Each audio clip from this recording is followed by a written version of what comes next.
Bienvenue à tous, je suis Muriel Calventus et je représente l'association One qui organise cet événement. Alors qu'est-ce qu'on fait? On organise des conférences, des projections de documentaires en présence de réalisateurs, des ateliers. Et l'objectif, c'est un petit peu ce qui va se passer ce soir. Déjà de recevoir des personnes inspirantes. Merci Albert d'être là. Et surtout, un vrai privilège de pouvoir échanger avec et de s'enrichir mutuellement de ces échanges. Donc Albert, je suis super contente et honorée de te recevoir ce soir. Tu es docteur en neurosciences cognitives, psychologue clinicien. Tu es cofondateur du Chiasma, qui est un collectif de neuroscientifiques qui se regroupe pour s'intéresser à comment se forgent les opinions. Tu as fait un premier essai à succès, Votre cerveau vous joue des tours. C'est bien ça. C'est ça. On est bon jusqu'à présent. Qui est en cours d'adaptation pour Arte, traduction en 12 langues. Tu viens de sortir au mois de septembre un bouquin Neuromania que j'ai lu. J'adore parce que c'est bien. J'avais plein de choses à dire et en même temps je me suis dit non parce que mais oui c'est bien et c'est génial parce que ça donne envie d'aller sur d'autres lectures, ça interroge, je trouve que ça ouvre beaucoup de portes en fait ce type de lecture donc je trouve ça génial. Je fais une petite parenthèse, je sais que tu adores cette partie de questions-réponses. Oui. Je t'ai entendu dire ça. Donc surtout conservez bien vos questions pour la fin de la conférence. Et voilà, et puis je vais te laisser la parole. Merci beaucoup. Je voulais juste préciser un dernier point parce que c'est quelque chose d'important. Vas-y. En fait, c'est toujours vas-y, oui, super. Non, ce que je trouve aussi touchant, c'est que tu as une certaine fascination, tu es un amoureux du réel, tu as une fascination pour le vivant, et c'est un point commun que nous avons avec l'association. Et c'est quelque chose que je voulais mentionner par rapport à ça. Et je t'ai entendu parler de dire, mais la science, en fait, on a tendance à imaginer des gens qui sont en blouse blanche dans un laboratoire tout froid en train de faire de la recherche. Et en fait, ce que tu dis, c'est non. Pour faire avancer la science, il faut de la folie, il faut de l'émoi, il faut de l'imagination et conserver cette capacité d'émerveillement. Et c'est quelque chose qu'on essaye de faire à notre façon aussi avec l'association. Alors je vais clôturer avec une citation de Gilbert Keith Chesterton qui dit que le monde ne mourra pas par manque de merveille, mais par le manque d'émerveillement. Et donc je vous invite, messieurs, dames, ce soir à profiter pleinement de l'instant présent avec Albert, que je vous demande d'accueillir chaleureusement. Merci beaucoup. Merci. Amélie, c'est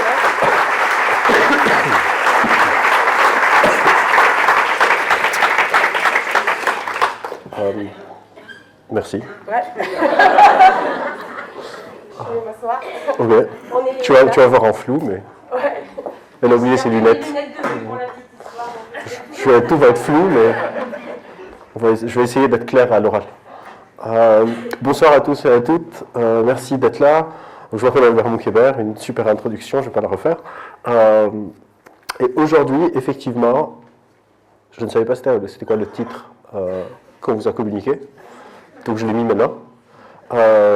Donc comment faire de notre cerveau un allié en toutes circonstances? Et c'est pas possible. Et du coup, la conférence est finie. J'espère que c'était intéressant. Non, mais vraiment, c'est pas possible. C'est pas possible. Je vais pas vous inventer un truc ou vous apprendre des sortes de je sais pas, faites tourner 10 fois votre doigt autour de votre oreille, ça va faire un champ magnétique. C'est pas possible de faire notre cerveau un allié. Il est déjà notre allié. Il fait pas mal de trucs, donc on va pas lui demander encore plus. Mais ce serait intéressant de voir pourquoi c'est pas possible. Et c'est ce que je vais essayer de faire. Je vais essayer de vous expliquer, de faire une sorte d'histoire de comment est-ce qu'on pensait que notre cerveau fonctionne, comment est-ce qu'il fonctionne, pourquoi est-ce que on n'arrive pas vraiment à comprendre comment il fonctionne. Parce que donc j'ai écrit Votre cerveau vous joue des tours il y a 5 ans, un truc comme ça, genre en 2019, qui a assez bien marché, donc merci pour ça, qui a même très bien marché. Et je suis aussi clinicien, et j'ai eu de la chance, on va faire ça comme ça. J'ai fait ma thèse en 2010 sur les troubles anxieux, principalement la phobie sociale, et sur les biais perceptifs et cognitifs dans la phobie sociale. Et puis je me suis intéressé aux biais cognitifs de manière plus large. Et avec les réseaux sociaux, les fake news, etc., les biais cognitifs sont devenus une sorte de sujet chaud. Franchement, genre en 2010, tout le monde s'en foutait des biais cognitifs, personne ne savait c'était quoi.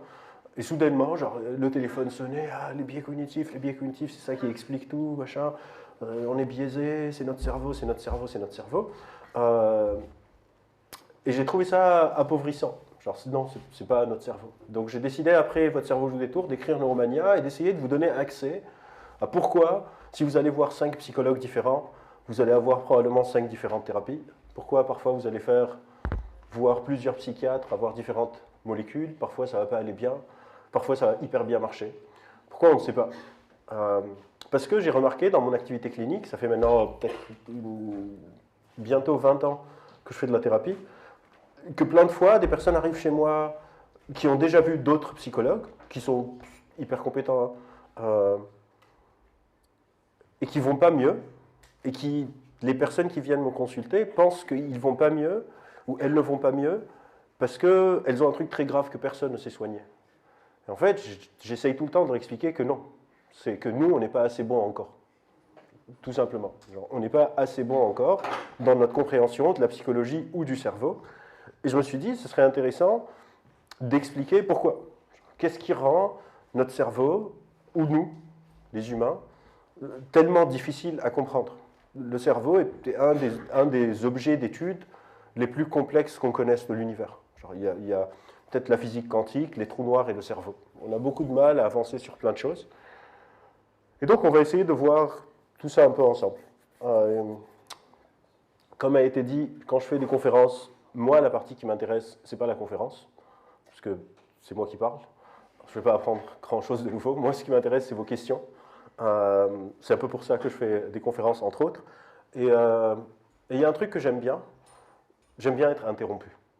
Ça paraît bizarre, mais j'aime bien être interrompu. Donc si vous avez des questions par rapport à quelque chose qui est à l'écran, n'hésitez pas à lever la main, j'arrête, on fait la question, et puis je continue. Je ne vais pas perdre le fil de mes idées, ou rien du tout. Et si vous avez des questions plus générales, on fera des questions-réponses à la fin aussi. Mais j'ai découvert que parfois vous avez une question, en tout cas moi quand j'assiste à des conférences, parfois j'ai une question qui me passe à la tête, et quand on arrive aux questions-réponses, je l'ai oubliée. Et c'est assez frustrant, donc c'est pas cool. Si vous avez des questions, interrompez-moi. Si vous ne m'interrompez pas, j'en ai pour peut-être 1 heure. Souvent, je déborde. Si vous voulez partir parce que vous êtes en retard, je comprends.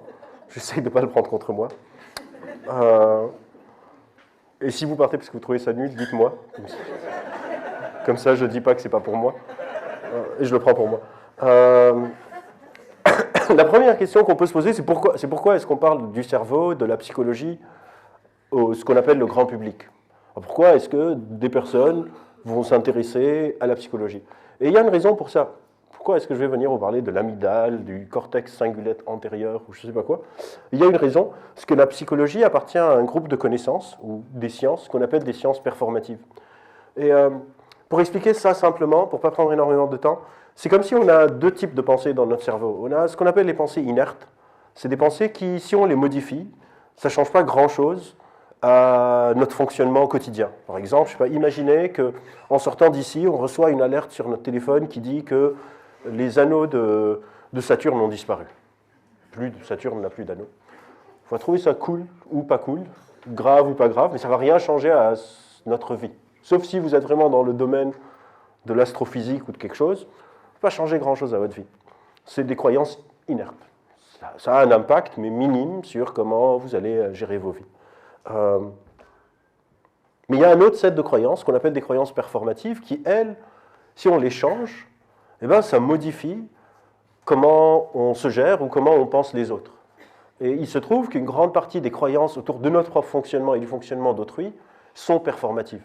Par exemple, si moi je crois qu'on a un cerveau gauche et un cerveau droit, un cerveau gauche créatif, analytique, un cerveau droit littéraire, je ne sais pas, peut-être c'est l'inverse, c'est pas vrai, hein, on n'a pas un cerveau gauche et un cerveau droit, donc on s'en fout de l'ordre réel. Mais imaginez que moi je crois à ça, je vais voir quelqu'un qui va me faire un test, et moi j'ai un choix devant moi, je suis jeune, je suis en train de réfléchir à ma carrière, j'aime beaucoup d'un côté la poésie, Et de l'autre côté, j'aime beaucoup l'ingénierie, et j'arrive pas à choisir. Donc je vais voir une personne qui me fait un test pour savoir quel est mon cerveau dominant, et le test dit que c'est mon cerveau droit qui est dominant, donc l'analytique. Je ne sais pas c'est lequel, mais ce n'est pas important, comme je viens de le dire. Ça va être performatif, ça va impacter ma décision. Je vais me dire, oula, si mon cerveau droit c'est celui qui est dominant, il faut absolument que je parte faire ingénieur, parce que la poésie c'est plus littéraire et créatif, et c'est pas trop mon truc. C'est une croyance qui est performative. Et il se trouve que sur notre psychologie, on n'a pas attendu la psychologie pour avoir des croyances intuitives sur comment on fonctionne. Déjà, dans le Phèdre de Platon, durant l'Antiquité, Platon disait déjà que la raison est par exemple opposée à l'émotion. Aujourd'hui, on sait que ce n'est pas vrai, mais c'est quelque chose qui a souvent été performatif. Ça a poussé des gens à dire pourquoi est-ce que tu es aussi émotionnel, soit moins émotionnel, soit plus rationnel, ou utilise plus ton intellect. Il y a des formations sur comment dompter ses émotions, comment être plus cohérent, plus logique, etc.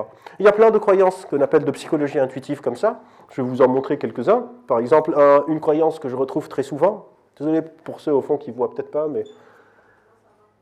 Ça va? Vous avez une vision meilleure que moi. Mais je vais lire de toute façon. Donc. Par exemple, un exemple de psychologie intuitive, c'est la résistance au changement. Cette croyance qui consiste à dire que les gens n'aiment pas changer. C'est un mythe, c'est pas vrai.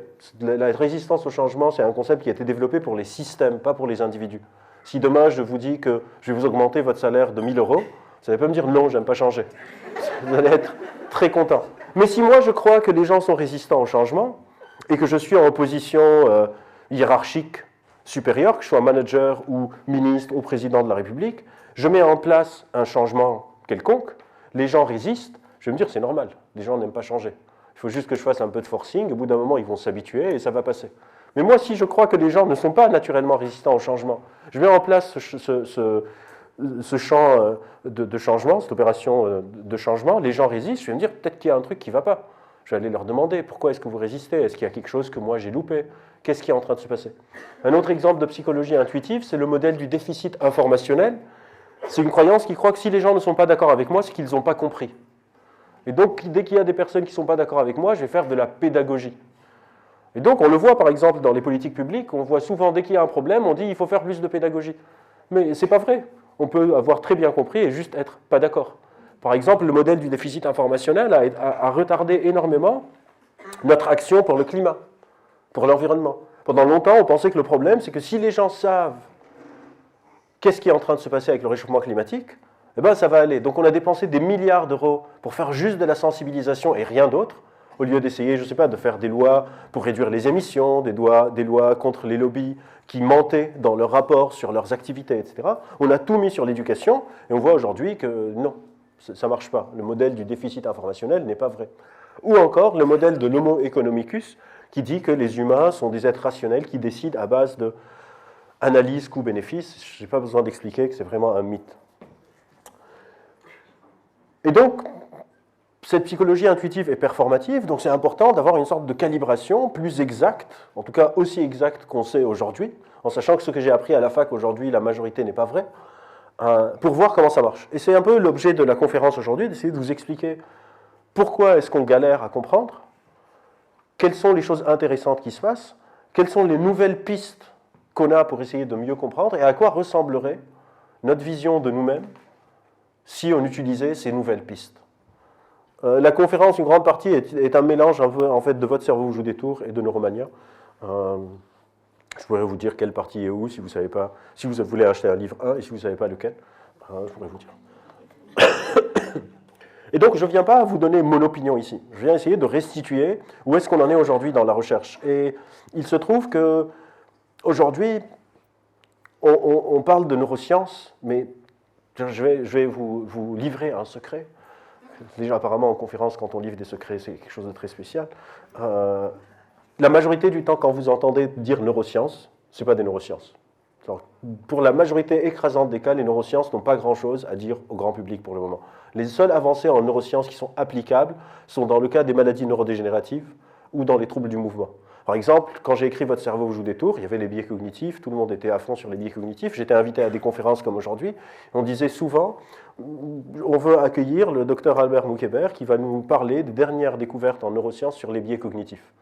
Les biais cognitifs, c'est de la psychologie cognitive des années 70. Ça n'a absolument rien à voir avec les neurosciences. Aujourd'hui, on parle tous de ce qu'on appelle des sciences cognitives. Je vais vous expliquer pourquoi. Donc, tout ce qu'on va voir est tiré d'un champ plus global, pluridisciplinaire, qui s'appelle les sciences cognitives. Et les sciences cognitives, c'est quoi? Quand on fait de la science, tout à l'heure on parlait de science, et merci pour ça, c'est quelque chose qui est très important pour moi, que la science c'est avant tout une entreprise d'émerveillement face au réel. Bien avant de faire la méthode scientifique, de faire des groupes et de faire des statistiques, il faut être émerveillé par quelque chose. Quand on fait de la science, en fait, n'importe quelle personne qui est en train d'essayer de comprendre comment fonctionne le monde naturel est en train de faire de la science. Si vous essayez de comprendre comment tombe cette télécommande, ou comment pousse une fleur, ou n'importe quoi que vous essayez de comprendre dans le monde naturel, vous êtes en train de faire de la science. C'est vraiment ça, la science. On a beaucoup parlé de science, on ne la définit pas, mais c'est vraiment un truc très simple. Essayez de comprendre comment fonctionne le monde naturel. Et il se trouve que nous, les humains, on peut nous comprendre à ce qu'on appelle différents niveaux explicatifs. Je peux comprendre un humain en étudiant ses cellules, je peux comprendre un humain en essayant d'étudier ses organes, son cerveau par exemple. Je peux essayer de comprendre un humain en étudiant sa psychologie, les histoires qu'il se raconte, ses émotions. Je peux essayer de comprendre un humain en essayant d'étudier comment il interagit avec les autres, la sociologie. Je vais essayer de comprendre un humain en voyant dans quelle culture est-ce qu'il s'inscrit, ou dans le temps long, avec l'anthropologie. Et chaque discipline était en train de faire ce qu'on appelle ses modèles théoriques. Les modèles théoriques, c'est quand on a une idée sur comment fonctionne quelque chose, il faut l'écrire, le partager avec les pairs pour qu'on puisse l'évaluer. Et il se trouve que ces différentes disciplines travaillaient chacun un peu dans son coin. Et autour des années 40, des années 50, des années 60, des gens se sont dit, c'est le même sujet d'étude. Qu'est-ce qui se passerait si on met tous ces modèles théoriques ensemble? Et là, ils ont découvert un gros problème. Parce que plein de ces modèles théoriques s'opposaient entre eux. Il y avait des sortes de contradictions. Par exemple, je sais pas, un psychanalyste va dire, cette personne est en train de refouler. Et un neuroscientifique lui disait, mais moi, je ne trouve pas de mécanisme de refoulement dans le cerveau. Donc, soit toi, tu te trompes, soit moi, je suis en train de louper quelque chose. Donc, on s'est dit, on ne peut plus vraiment continuer comme ça. On va essayer de créer une nouvelle discipline qui a vocation à être multidisciplinaire et pluridisciplinaire, qui va essayer de comprendre les mécanismes cognitifs, et donc émotionnels aussi, qui façonnent les comportements individuels et collectifs, ainsi que leur interaction avec leur environnement, et créer des modèles théoriques qui soient cohérents les uns avec les autres, avec ces différents niveaux explicatifs. Donc qu'il y ait des mécanismes qui soient cohérents à un niveau moléculaire, cellulaire, tissulaire, organique, psychologique, la cognition sociale, sociologique, anthropologique, culturelle. Et on étudie ça à 3 différentes échelles. La plus petite échelle est ce qu'on appelle l'échelle micro, c'est l'échelle physique, c'est l'individu. Donc si je suis en train d'étudier le cerveau, la psychologie de l'individu, ses raisonnements, les biais cognitifs, etc. Pardon. Une échelle qu'on appelle l'échelle méso, c'est l'échelle moyenne. C'est moi et les gens avec qui je suis en contact direct. Ma famille, mes amis, mes collègues, les gens que je vois dans mon quartier, etc. Et une échelle plus large qui est l'échelle macro, l'échelle sociétale. Mon quartier, ma ville, mon pays, le continent, la planète, le système solaire, si un jour on trouve d'autres gens.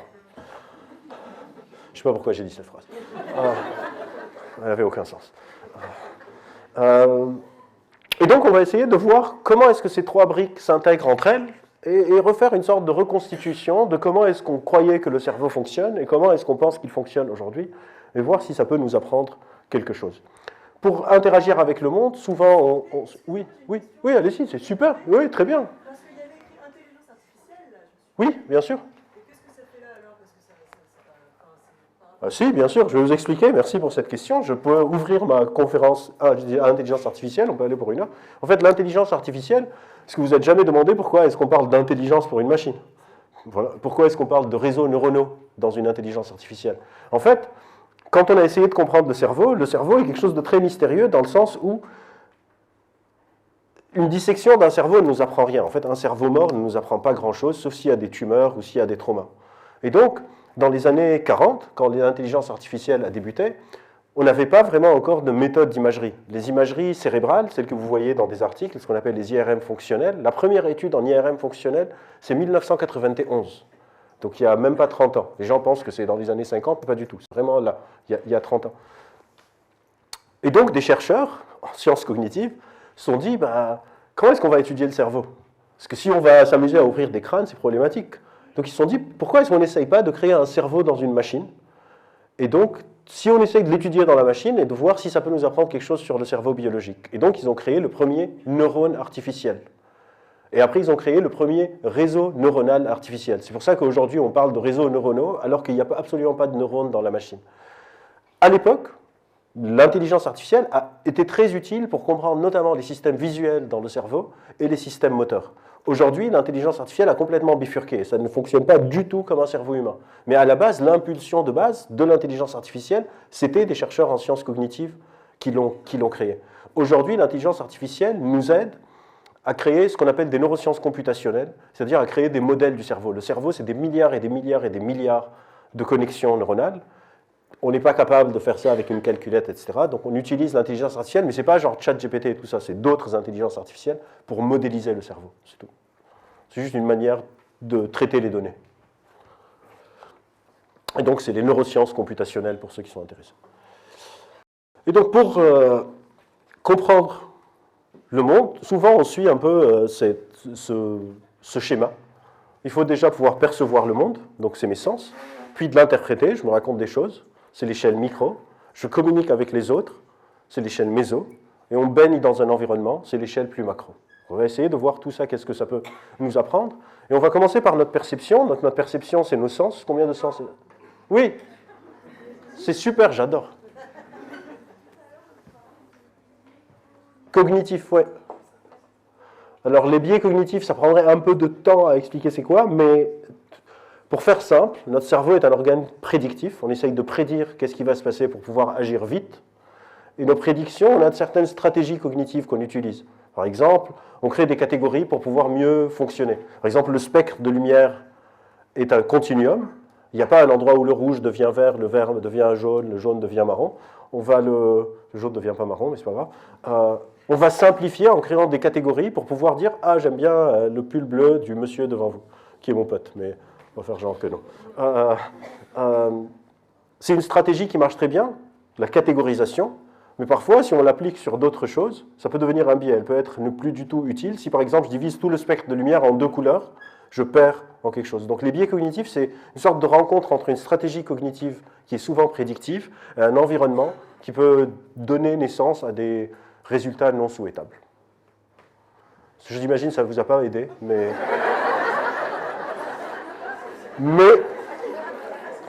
ça prendrait au moins 20 minutes si je dois vous expliquer. En fait, vous savez quoi? Dans 15 minutes, je vous expliquerai c'est quoi les biais cognitifs. Ok? Je vais trouver une manière de la placer dans la conférence. Mais je vous dirai quand. Okay, super. Donc combien de sens est-ce qu'on a? Il y a une question au fond.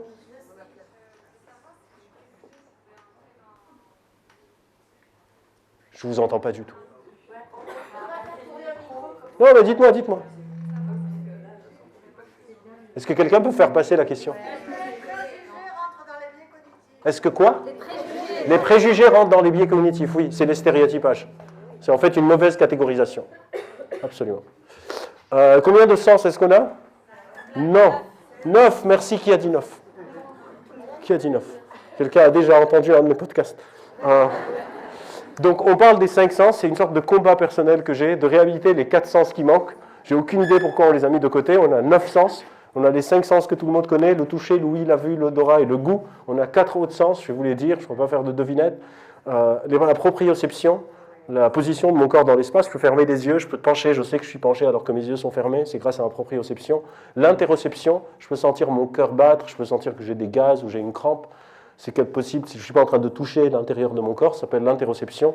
La thermoception, je commence à avoir très chaud, je pense que dans quelques minutes je vais devoir enlever mon pull. C'est grâce à ma thermoception. Et la nociception, si j'ai un dégât qui touche mon corps, c'est un peu le sens qui est un peu à la base de ce qu'on appelle la douleur. On a plusieurs sens, et nos sens ne sont pas des choses hyper précis. On a des illusions d'optique, on a des illusions auditives, on ne touche pas les atomes individuels quand on touche un truc, on a une sorte de résolution de notre toucher, etc. Mais pendant longtemps, on pensait qu'on comprenait la perception. Quand je dis longtemps, c'est-à-dire pendant genre 4000 ans, jusqu'aux années 1970-1980, on pensait que notre perception, c'est une question de reconstruction. Si on fait par exemple la vision, il y a des photons de lumière qui sont en train de rebondir, qui partent du projecteur sur l'écran, qui rebondissent sur l'écran, et qui repartent à vos yeux, Dans vos yeux, il y a la rétine, qui est une sorte de membrane qui est photosensitive, qui peut transformer l'information des photons de lumière en un signal électrique qui va voyager le long de votre nerf optique, aller à votre cortex occipital, qui est l'aire visuelle primaire, qui va reconstruire cette information, et l'image va apparaître dans votre tête. Et on pensait qu'on avait hyper bien compris ça, que c'est solide, c'est en béton. On avait même identifié quelle zone fait quoi, que, par exemple, l'aire visuelle associée primaire s'occupe de la couleur, de la forme, le mouvement, les formes dynamiques, comment après c'est envoyé au cortex préfrontal pour que l'image apparaît dans votre tête. Si on prend un objet complexe comme un avion, on sait que la forme est recréée dans la zone inférotemporale ou les réseaux inférotemporaux, la couleur dans la 4e aire visuelle associée, l'orientation dans la 1re aire visuelle associée, le mouvement dans la 5e aire visuelle associée. En 1970, on découvre que non. En fait, même pas. En 1970, un chercheur dit « je pense que c'est pas ça ». Et il a fallu attendre les années 90 et ça continue jusqu'à aujourd'hui.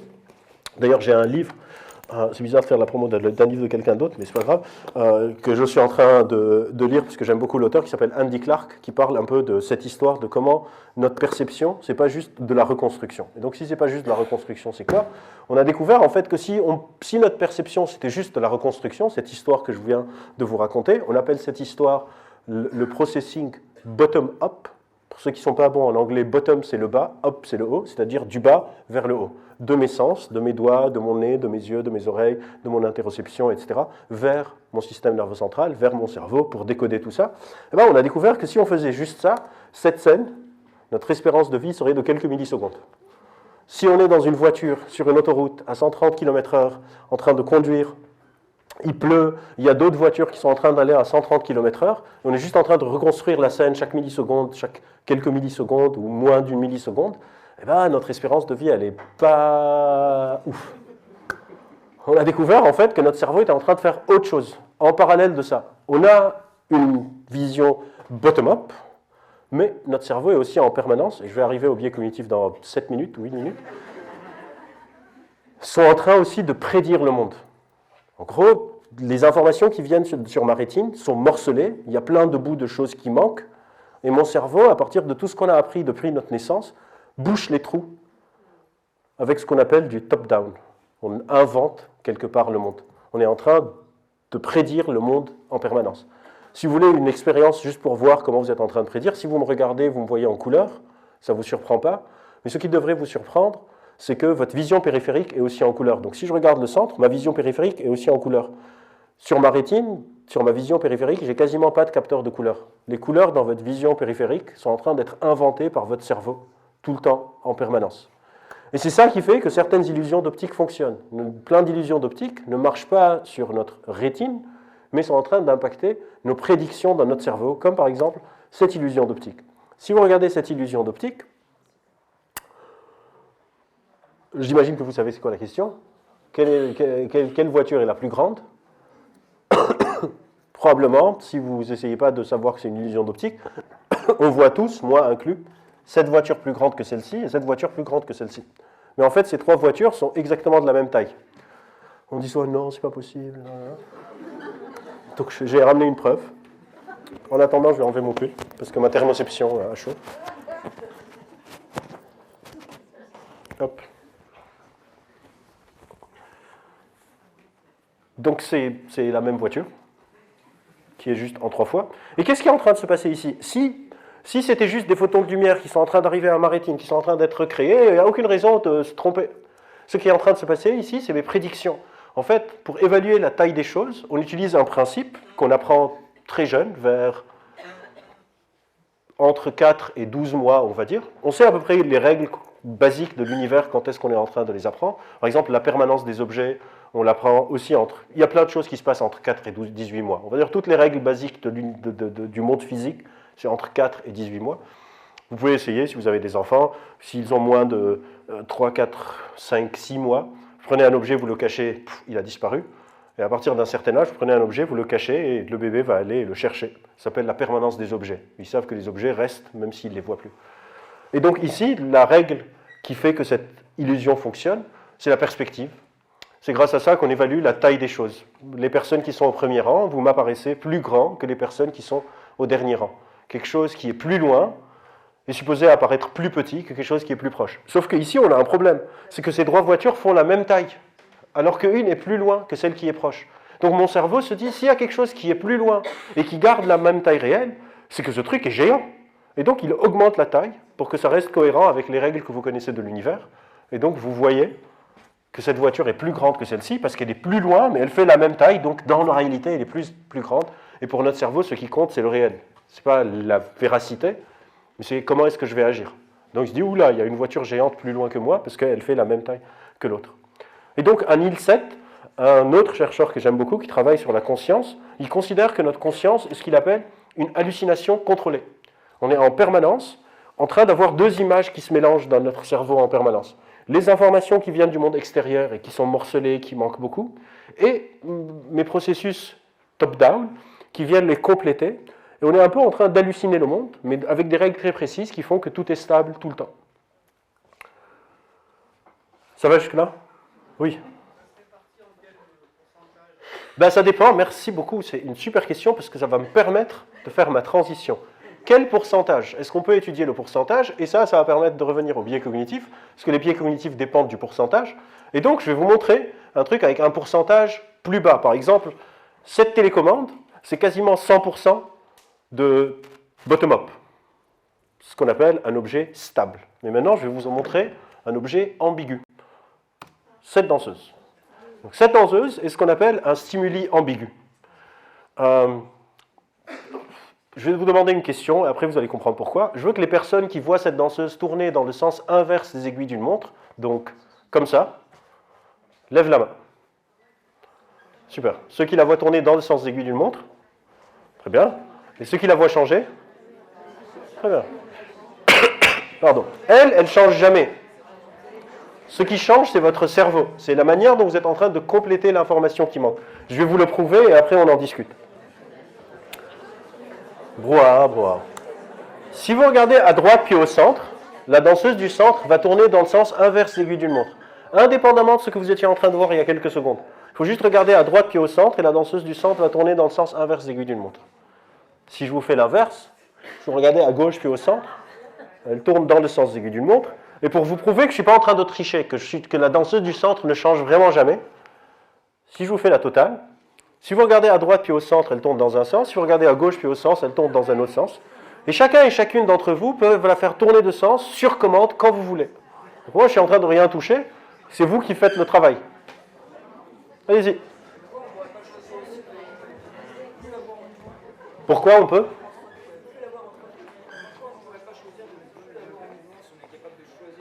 Vous pouvez faire en sorte de la voir comme ça, parce qu'elle est en mouvement. Mais vous pouvez ne pas la faire tourner à un tour complet. Si vous faites gauche-centre, droite-centre à une vitesse assez précise, ça va faire tchoup, tchoup, tchoup, tchoup.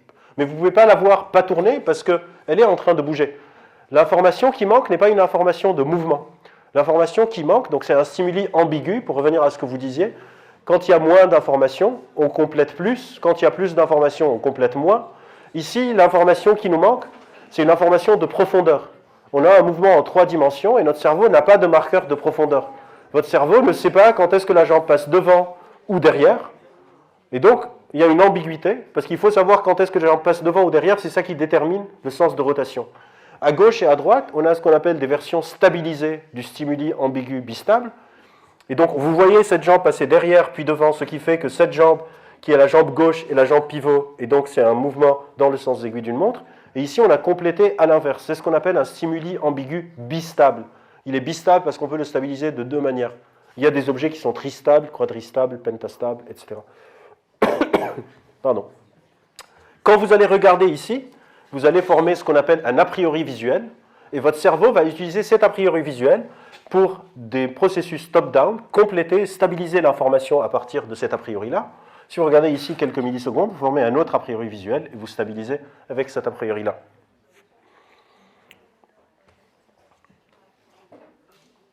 Le problème, c'est que cette danseuse est ce qu'on appelle un stimuli ambigu bistable, la réalité, le monde, et ce qu'on appelle un stimuli ambigu multistable. Il y a beaucoup plus que 2 manières de stabiliser l'ambiguïté du monde. Le monde est beaucoup plus ambigu que ce qu'on croit. Rappelez-vous, vous avez 2 images qui sont en train d'être mélangées, vous ne savez pas C'est quoi le pourcentage? Je ne peux pas me demander à mon cerveau, tiens, c'est quoi le pourcentage maintenant? Il me dit, boum, 40% à 60% ou 20, 30, 70, etc. Et donc, on a tendance à sous-estimer massivement combien on est en train de stabiliser. Vous avez une question? Oui, qui est relative, mais pas vraiment. Allez-y. Vous savez, le brainstorm et le green needle. Oui, exactement, c'est la même chose. J'ai fait un podcast où j'utilise ça. Ouais. Eh ben, typiquement, il y a un moment, moi, j'arrive plus à switcher. Oui, ça peut arriver aussi. Par exemple, il y a la robe bleue et noire et blanche et dorée. Ouais, aussi. Si vous passez à bleu et noir, vous ne pouvez plus revenir à blanche et dorée. Moi, je suis bloqué sur green needle et tout change. Oui, c'est fini. Mais si vous écoutez, mais si vous voulez essayer de changer, vous êtes coincé sur laquelle? Donc pour ceux qui ne savent pas de quoi on parle, il y a une piste audio, j'ai fait un podcast pour France Culture, où j'ai voulu recréer un peu une partie de cette conférence, mais en audio.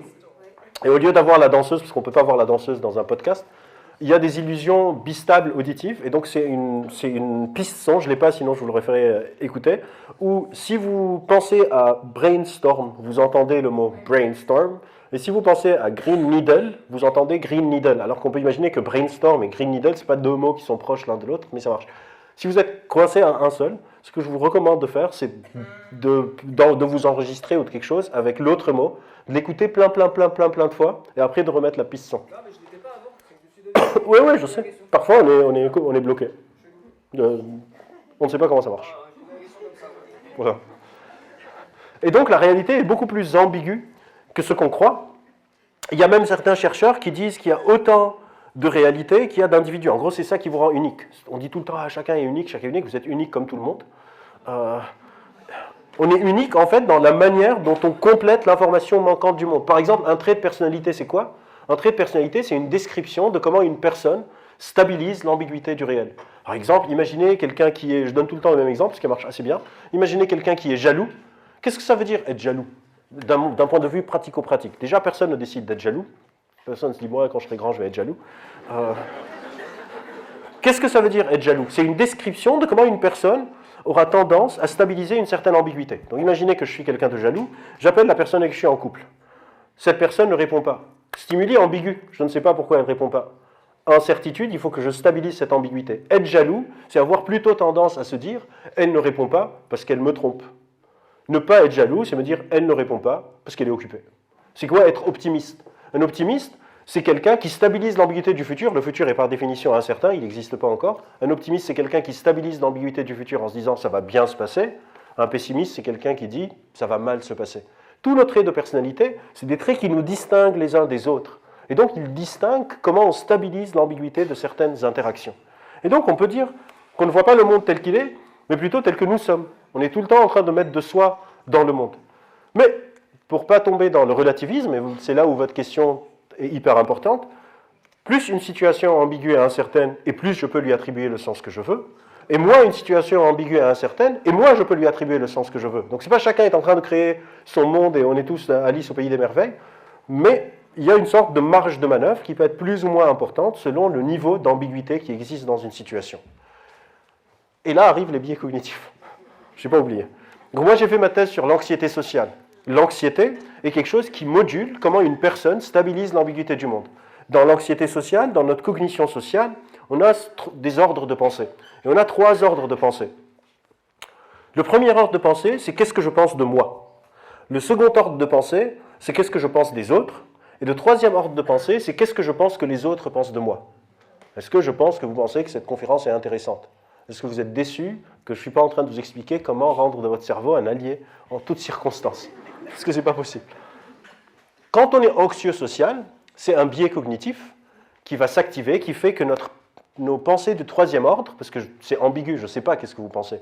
Je vous vois assise au premier rang, vous avez les bras comme ça, je me dis il a les bras comme ça parce qu'il s'ennuie, vous avez les bras croisés parce que vous êtes en train de regretter de vous mettre au premier rang parce que vous ne pouvez pas vous lever et partir. Vous dites pourquoi je ne suis pas au dernier rang? Si je suis anxieux social, c'est comme ça que je vais interpréter cette ambiguïté vu que je n'ai pas accès à ce que vous êtes en train de vous dire dans votre cerveau. Ça, c'est un biais cognitif qu'on appelle la catastrophisation. On va imaginer les pires scénarios, c'est quelque chose qui est constitutif des troubles anxieux. Quand on est anxieux, il y a des raisons pour ça, on comprend assez bien pourquoi. On prédit tout le temps les situations ambiguës comme quelque chose qui va mal se passer avec nous. Et donc ça, c'est un biais cognitif. Mais les biais cognitifs ne sont pas toujours mauvais. Parfois, les biais cognitifs sont bons. Par exemple, l'optimisme, Comment on stabilise l'ambiguïté du futur sur un registre positif? On peut penser que c'est quelque chose qui est souhaitable, mais toute stratégie cognitive peut être mauvaise. Si vous emmenez une personne optimiste au casino, c'est catastrophique. Parce qu'elle joue, elle perd, mais elle est optimiste. Donc elle se dit, je vais me refaire. Elle rejoue, elle repère, elle finit fauchée. Pardon. Elle est victime d'un biais d'optimisme. Mais le biais d'optimisme peut être aussi très très bon. Par exemple, j'ai un ami, chercheur, qui s'appelle Stefano Palminteri, qui est directeur de recherche à l'ENS, qui travaille sur comment le biais d'optimisme peut être très bon chez les bébés. Un bébé qui essaye de marcher, il tombe, il a mal, ben, il faut qu'il ait un biais d'optimisme pour se relever. Sinon, il se dit, pourquoi est-ce que je vais refaire ce truc? J'ai mal, à chaque fois que j'essaye, je me casse la gueule, j'abandonne et je reste assis. Donc les biais, c'est des sortes de stratégies non optimales qui peuvent être utiles parfois et pas. Est-ce que c'est plus clair pour les biais cognitifs? Super. Et donc, je peux me dire, si je suis anxieux social, que vous avez les bras croisés parce que vous vous ennuyez. Mais imaginez que moi, je suis hyper arrogant, je pense que je suis le meilleur conférencier au monde, et là, je me dis, elle a les bras croisés pour se tenir sur sa chaise, tellement il y a de l'intelligence qui est en train de tomber sur elle. Et donc, c'est vraiment pour pas qu'elle tombe. Et entre ces deux extrêmes, où je pense que vous pensez que je suis nul, et je pense que vous pensez que vous êtes génial, que je suis génial, vous n'avez pas changé. Ce qui a changé, c'est moi. La manière dont on stabilise l'ambiguïté du futur, du passé et des autres conditionne mon fonctionnement. On est tout le temps en train de faire ça.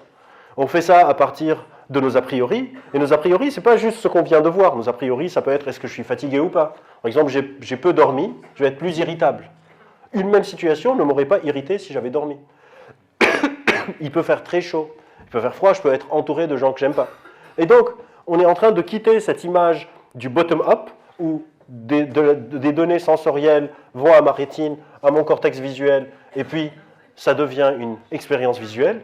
Et aujourd'hui, on considère que notre perception, ce n'est pas ce chemin à sens unique, mais une sorte de route à double sens, où on a du bottom-up, désolé c'est en anglais, mais je n'ai pas trouvé des diapos jolis en français, mais aussi du top-down. Mes modèles, mes idées, mes attentes sont en train d'interpréter mes informations sensorielles et sont en train de le compléter. Et cette manière de repenser le cerveau, où le cerveau n'est plus une sorte de centre de contrôle qui est juste en train de recevoir de l'information et puis qui donne des ordres, nous pousse à avoir une sorte d'autre manière de penser le cerveau. Parce que mes a priori, soudainement, ce n'est pas juste mon cerveau. Mes a priori qui sont en train d'influencer mon processus top-down, ben, ce n'est pas juste mes idées, c'est aussi les gens avec qui je suis. Est-ce que je suis avec des gens qui me trouvent sympa et donc je vais être plus extraverti? Ou est-ce que je suis avec des gens que je ne connais pas? Par exemple, j'ai des personnes qui sont venues me consulter qui sont anxieuses sociales. C'est comme si elles ont deux personnalités. Quand elles sont avec des gens qu'elles connaissent, elles sont hyper extraverties, elles font des blagues, etc. Et si elles ont de l'anxiété de performance, quand elles sont dans des situations professionnelles, elles sont dans une carapace, elles n'osent pas parler, leur voix change, leur langage physiologique change, etc. Et ça a révolutionné un peu la manière dont on se pense, parce que soudainement, bah, on n'est plus juste notre cerveau. Mon comportement, ne peut plus juste être expliqué par mon cerveau.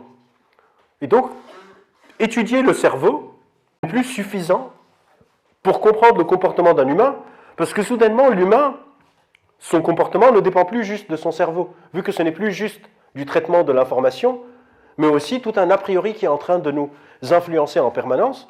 Et donc, un nouveau modèle théorique a émergé dans les années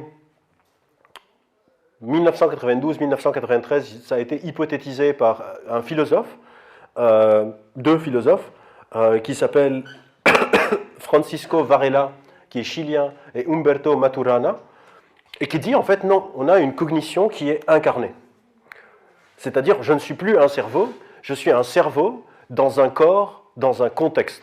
Ça, c'était vraiment une sorte de balbutiement de l'idée, et il faut attendre les années 2000, 2010 et aujourd'hui pour commencer à voir comment est-ce que ça change la manière dont on se pense. Donc, le comportement d'un humain ne peut plus être compris uniquement en étudiant le cerveau, mais il faut étudier trois choses en permanence. L'activité cérébrale, l'activité physique, donc le corps, et l'environnement.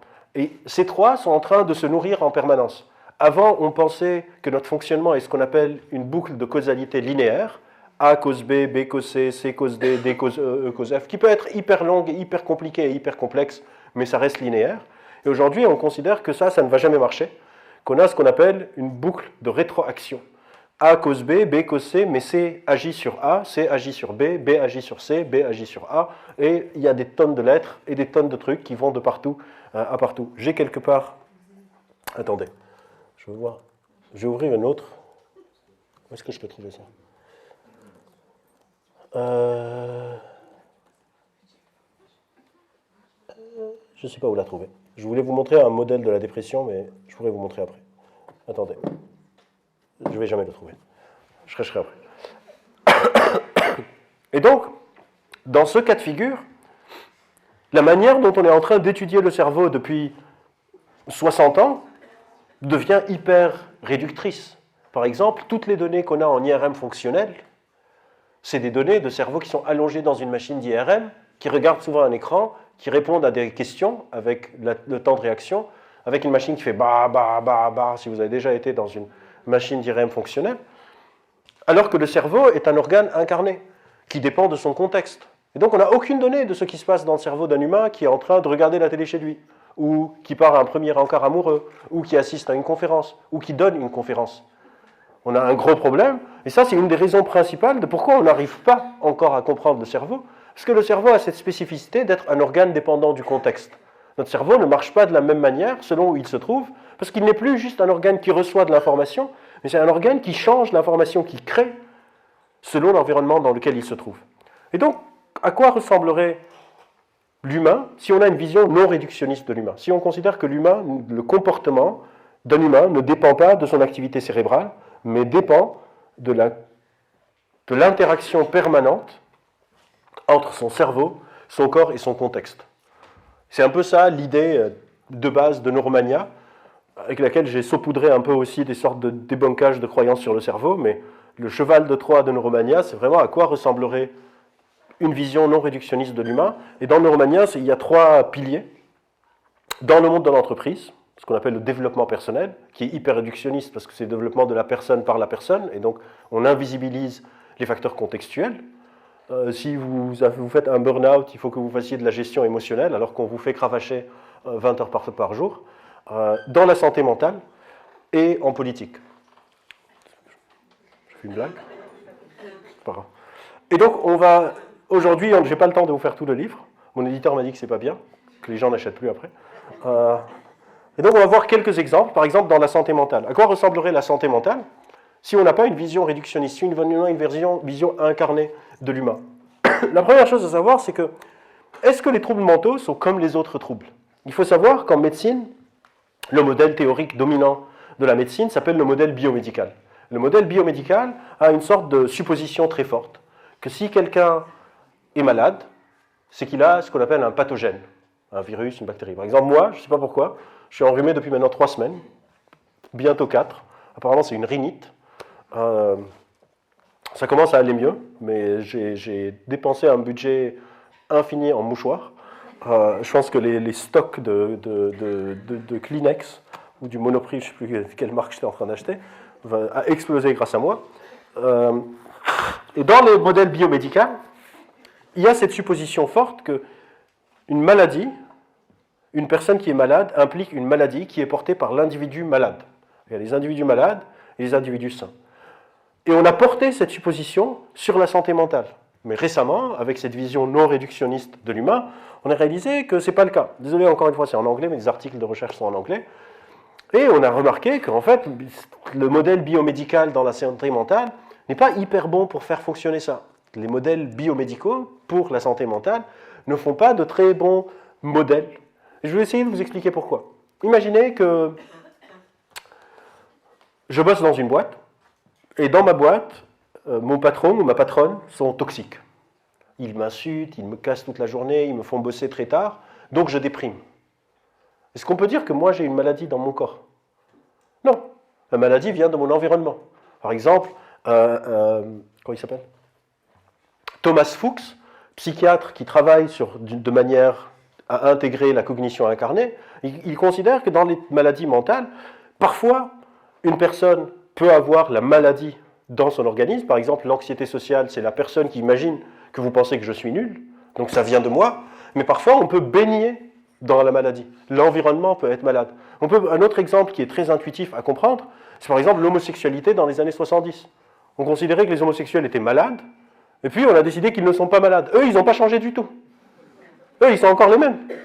Mais on a essayé de leur faire de la thérapie de conversion pour les déshomosexualiser, ce qui les a poussés à se suicider, parce qu'il n'y avait pas de pathogène.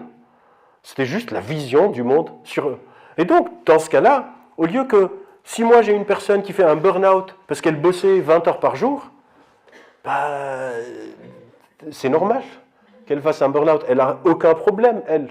C'est son environnement et en l'occurrence son corps qui ne peut pas tenir ce rythme.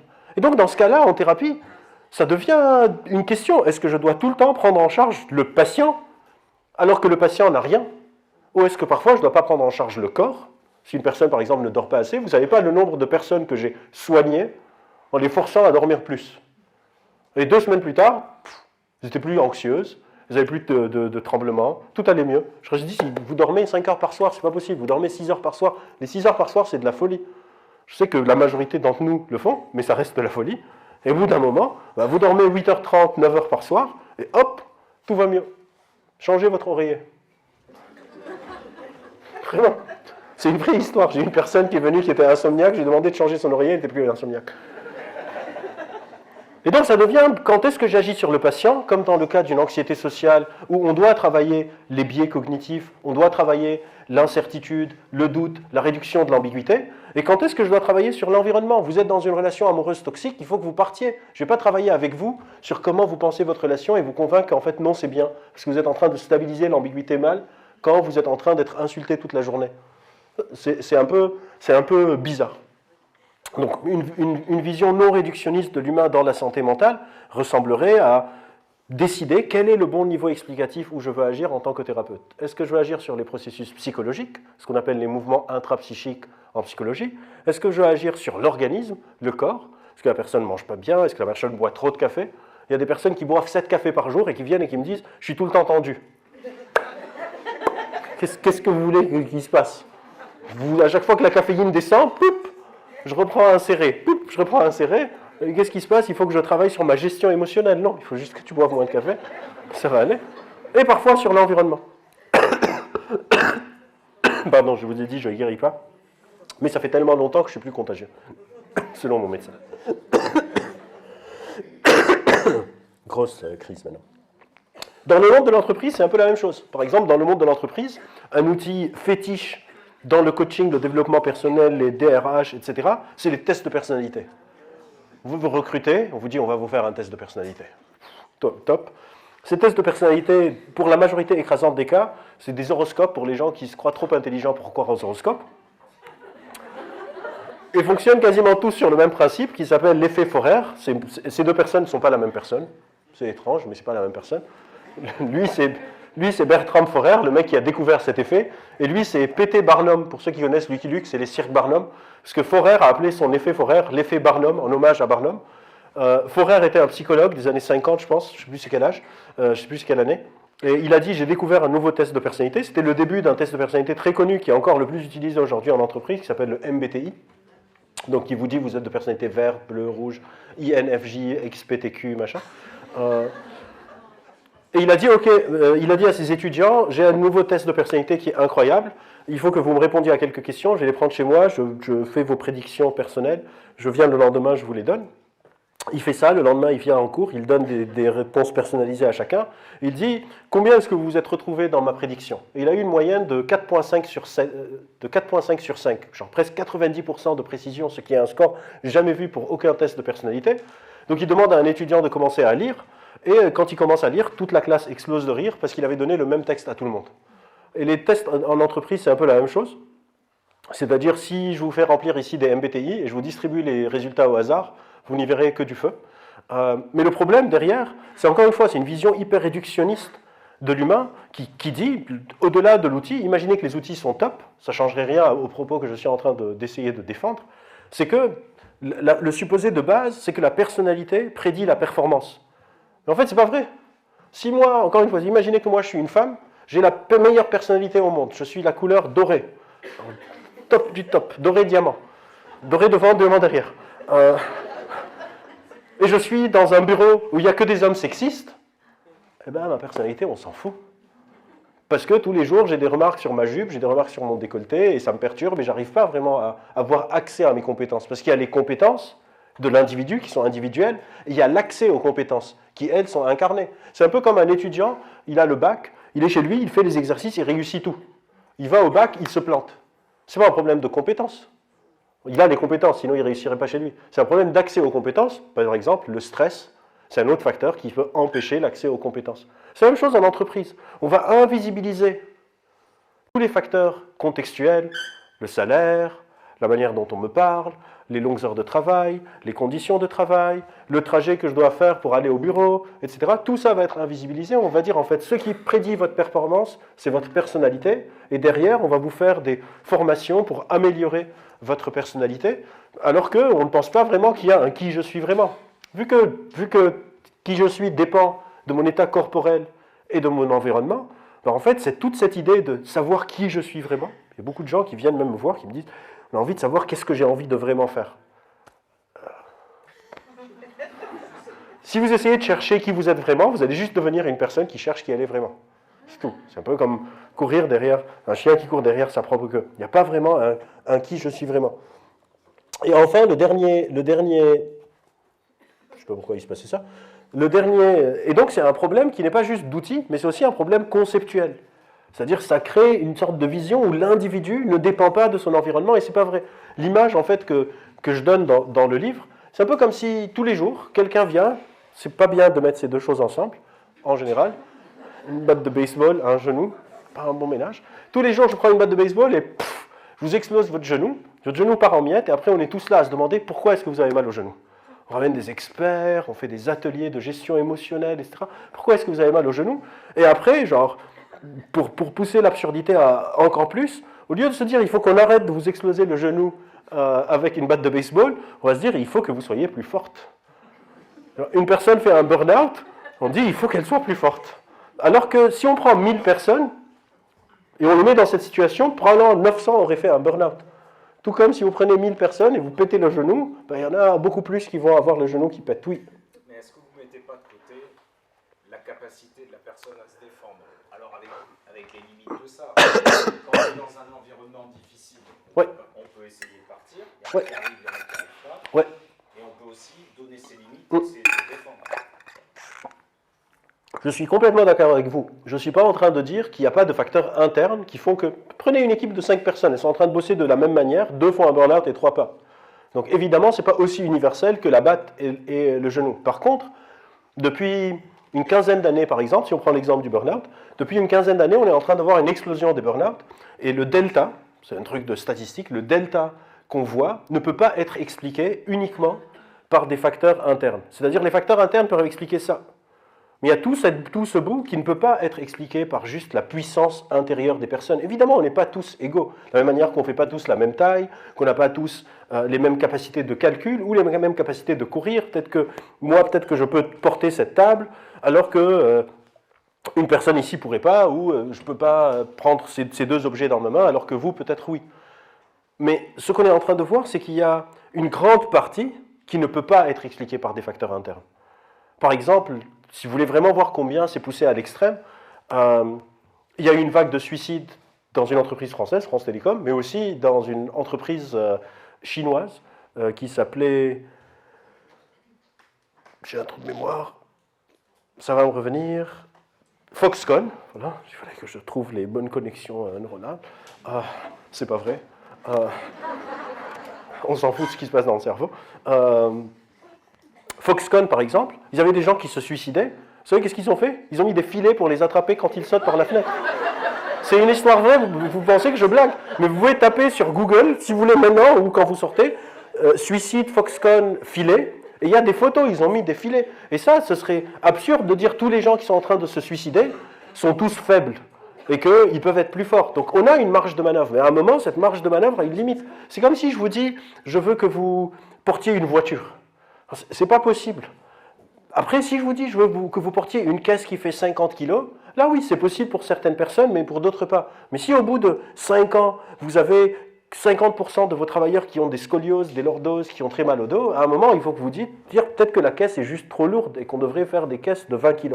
On est plus dans ce schéma. Donc, je ne suis pas en train de nier des facteurs qu'on appelle des facteurs internes, donc la résilience d'une personne, sa capacité à gérer ses émotions, son tempérament, sa personnalité. Mais le problème, c'est qu'aujourd'hui, on ne parle que de ça. C'est comme si les autres trucs n'existent pas, il faudrait juste rééquilibrer. On revient à la question de monsieur, du dosage. Et le dosage, aujourd'hui, il est mal dosé. C'est tout. Mais évidemment qu'il y a des différences interpersonnelles. Et enfin, évidemment, en politique, où on fait de la surresponsabilisation de l'individu et une invisibilisation de son contexte. On va dire c'est tout le temps la faute à la personne, par exemple. Et parfois, c'est avec des données soi-disant neuroscientifiques. Il y a un livre qui a été publié il y a quelques années qui s'appelle « Le bug humain », d'un neuroscientifique que je respecte beaucoup, mais c'est juste que son livre, il avait un gros problème, et qui disait qu'on ne fait rien face au climat à cause d'une structure dans notre cerveau qui s'appelle le striatum. Et que notre striatum, c'est quelque chose qui raffole de gratification instantanée. Pardon. Et que... C'est pas moi. C'est vous. C'est lui. Mais c'est de ma faute. Vous vouliez baisser le volume pendant que je tousse. Donc merci beaucoup. Allez-y, je ne vais pas tousser. C'est bon ? Alors qu'il y a des gens qui ont des striatomes et qui ne sont pas dans la surconsommation, et surtout ça invisibilise les lobbies, aujourd'hui c'est hyper bien documenté, qui mentaient sur les effets de la pollution alors qu'ils savaient très bien ce qu'ils faisaient, Volkswagen qui était en train de mentir sur les émissions de leur voiture et qui après on reçoit une amende qui est l'équivalent de 50 centimes pour leur argent. Avant de finir, il y a un dernier problème dont je vais vous parler, donc je ne vais pas m'étendre sur la politique, sinon ça devient très long. C'est qu'on a un dernier problème de pourquoi on n'arrive pas à comprendre comment on fonctionne, et qui est un problème d'objectivation. C'est-à-dire la science, la méthode scientifique, jusqu'à aujourd'hui, son outil principal, c'était la mesure. On a besoin de mesurer des choses, de pouvoir les refaire, les répliquer, pour pouvoir comprendre quelque chose. Et il se trouve que nous, humains, on a un gros problème d'objectivation, c'est que nous sommes des êtres qui avons ce qu'on appelle une phénoménologie. Pour ceux qui ont peur de ce mot, moi j'avais très peur de ce mot quand je l'ai découvert, après j'ai découvert que c'est quelque chose de vraiment simple. La phénoménologie, c'est en fait le fait qu'on a une vie intérieure, on a une subjectivité. Il y a quelque chose qui est comment est Albert. C'est quoi être Albert? C'est quoi ce que Albert ressent quand il regarde un sol orange? Ce problème de phénoménologie a été... Un des articles fondateurs de ce problème est sorti en 1974 par un monsieur qui s'appelle Thomas Nagel, qui est philosophe. C'est pour ça que je vous ai parlé au début des sciences cognitives. On utilise beaucoup la philosophie en neurosciences, enfin en sciences cognitives, mais aussi en neurosciences. Et il a écrit un article dont j'aime beaucoup le titre, qui est le titre en français, je vais le traduire. Il est meilleur en anglais, mais je vais le traduire en français. C'est comment être une chauve-souris. Et il dit, imaginez que dans un futur lointain, on a compris tout ce qu'il y a à comprendre sur la chauve-souris. On sait comment fonctionne le cerveau de la chauve-souris, comment elle vole, comment elle se nourrit, comment elle se reproduit. Genre, il n'y a plus aucune information sur la chauve-souris qu'on ignore.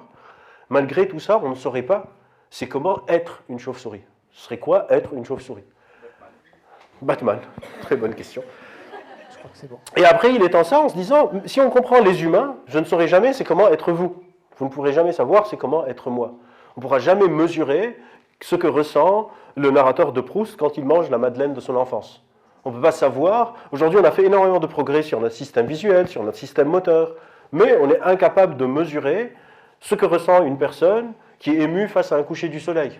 Parce que ce n'est pas réplicable. Chaque personne a cette expérience différente. Et donc, on n'arrive pas à mesurer ça. Et ça a des conséquences aussi très importantes. Parce qu'il y a un truc, par exemple, qu'on n'arrive pas à mesurer, qui cause beaucoup de souffrance dans la société, et qui est tout simplement la douleur. On n'a pas un dolorimètre. Quand vous allez voir un médecin, si vous allez chez un expert de la douleur, le nec plus ultra de la douleur aujourd'hui, pour mesurer la douleur, vous savez c'est quoi? Exactement. On appelle ça une échelle visuelle analogue. On va lui dire combien vous avez mal entre 0 et 10. Le problème, c'est que votre médecin peut dire que vous exagérez. Votre médecin peut n'avoir jamais ressenti... Imaginez que moi, j'ai jamais eu de rage de dents. J'ai un pote qui me dit « Ah, j'ai une rage de dents, je ne peux pas aller au cinéma aujourd'hui. » Je vais me dire « Il veut juste me planter. » 2 semaines plus tard, j'ai une rage de dents. Je suis complètement alité. Je vais me dire « Merde, en fait, c'est hyper grave, une rage de dents. » J'étais pas sympa avec lui. Et on retrouve beaucoup de violence dans la prise en charge de la douleur parce qu'on ne connaît que les douleurs qu'on a vécues. Ça module notre tolérance, nos attentes, mais ça a aussi des implications qui vont plus loin. Par exemple, chez les femmes, on sait que pendant longtemps, l'endométriose était considérée comme quelque chose qui n'existait pas, c'est dans la tête. Vous avez mal dans les régions du bas-ventre, et on vous dit, allez voir le psychologue, allez chez Moukébert. La personne arrive, c'est pas dans la tête. Toutes les douleurs sont psychosomatiques. En fait, quand on a une vision incarnée de l'humain, ça n'existe plus, la douleur psychique et la douleur somatique. Toutes les douleurs sont psychosomatiques tout le temps. La douleur est tout le temps dans le corps et dans le cerveau. Et ça nous pousse à ma conclusion, c'est qu'aujourd'hui, on est dans une sorte d'impasse. On est dans une impasse en sciences cognitives, parce qu'on essaye de développer une science de la subjectivité. Comment est-ce qu'on va étudier quelque chose qui, par essence, dépend du contexte et a une subjectivité? Vu que cette subjectivité semble être très importante. Vous êtes trop loin pour que je vous voie. Allez-y, j'étais en train de partir sur mon élan lyrique, mais c'est pas grave.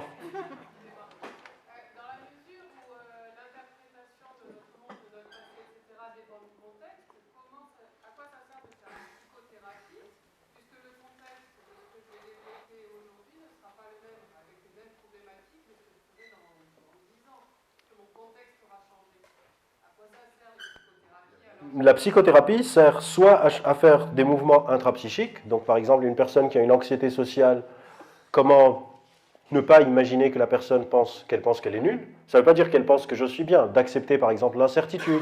Une personne qui est déprimée, on sait que parfois c'est des facteurs internes, par exemple elle se rappelle beaucoup plus des événements négatifs que des événements positifs, on va faire de la restructuration cognitive, etc. Ou de changer le contexte, c'est-à-dire d'apprendre que moi dans certains contextes je ne suis pas bien, et comment est-ce que je crée des contextes qui sont meilleurs pour moi. On appelle ça les conditions facilitatrices. Par exemple, c'est quelque chose qui est très important dans la lutte contre le réchauffement climatique. On dit aux gens, il faut que vous preniez moins l'avion, il faut que vous mangez moins de viande, etc. Et puis dans le métro, on fait des pubs Paris-New York pour 25 €.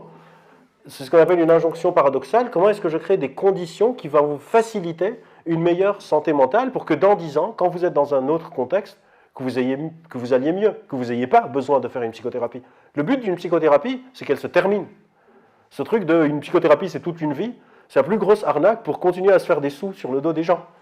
Le but d'une psychothérapie, c'est qu'elle s'arrête et que vous n'en ayez plus besoin. Donc si moi, venez me voir en psychothérapie et je vous aide ensemble à trouver un autre contexte, votre nouveau contexte dans 10 ans ne devrait pas vous créer des problèmes psychologiques parce que vous avez appris quelles sont les conditions facilitatrices pour vous, quel est l'état physiologique qui est bien et quelles sont les cognitions qui ne vous mettent pas des bâtons dans vos propres roues. Donc c'est une prise en charge globale du système, entre guillemets.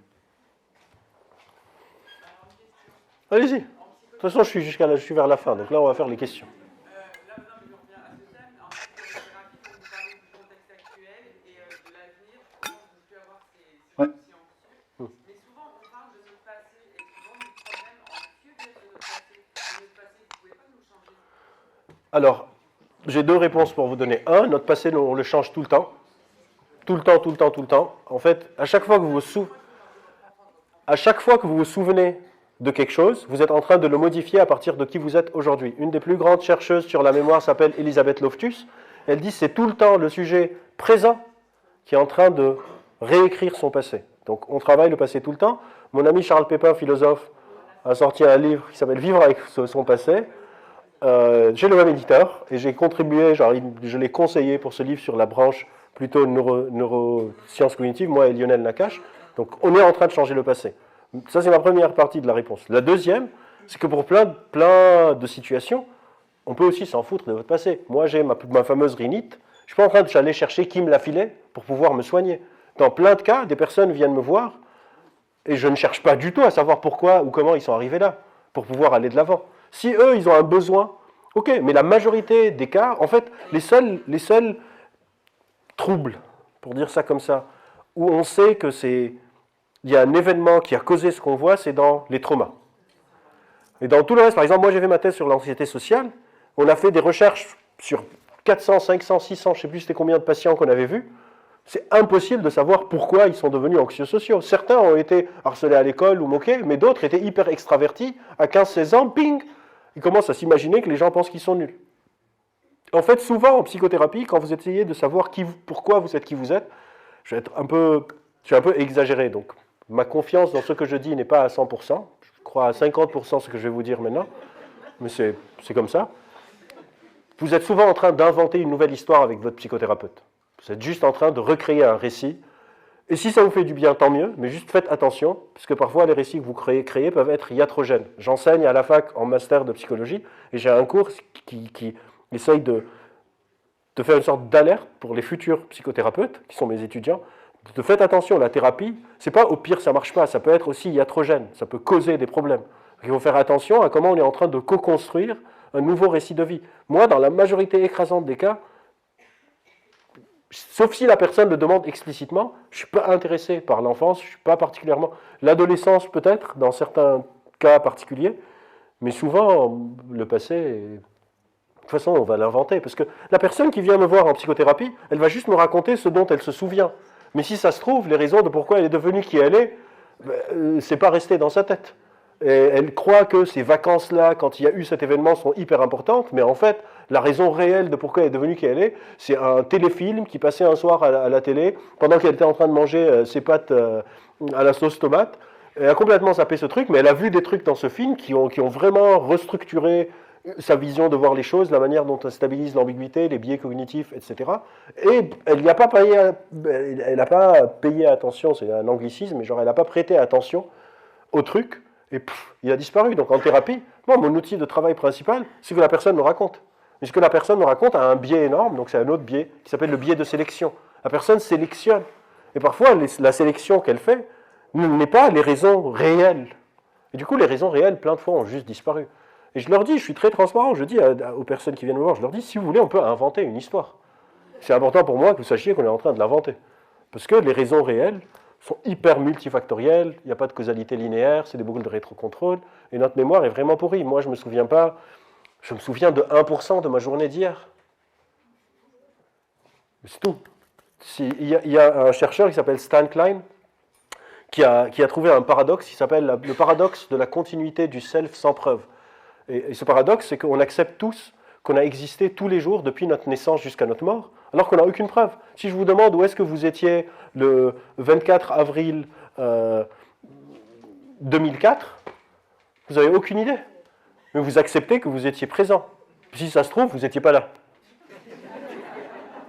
Comment est-ce que vous pouvez me prouver que vous étiez bien vivante et que vous existez bien? Si ça se trouve, vous avez été kidnappé par des aliens qui vous ont mis en veille, qui vous ont réallumé le 25.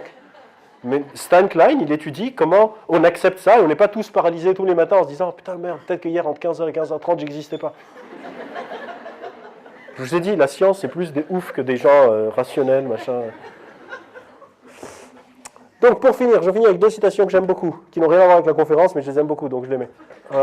Une des idées les plus dangereuses qu'une personne pourrait avoir, c'est de se dire « Si tout le monde était comme moi, le monde serait un endroit meilleur. » Je sais, c'est très séduisant comme idée, mais elle est profondément fausse. Je peux débattre avec vous sur pourquoi. Et qu'est-ce que réfléchir si ce n'est qu'une façon élégante de dire changer d'avis? Réfléchir, c'est souvent revenir sur ce qu'on croit déjà, pas juste renforcer ce qu'on croit déjà, même si c'est plus agréable de renforcer ce qu'on croit déjà. Biais cognitif, biais de confirmation.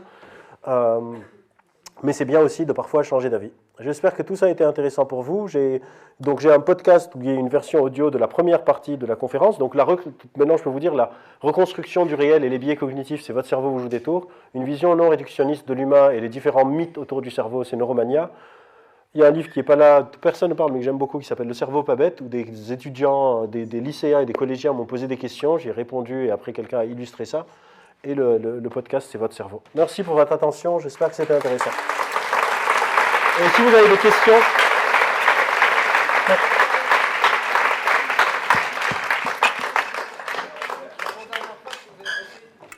L'avant-dernière fois que vous avez passé, qui vous est-ce que vous pouvez la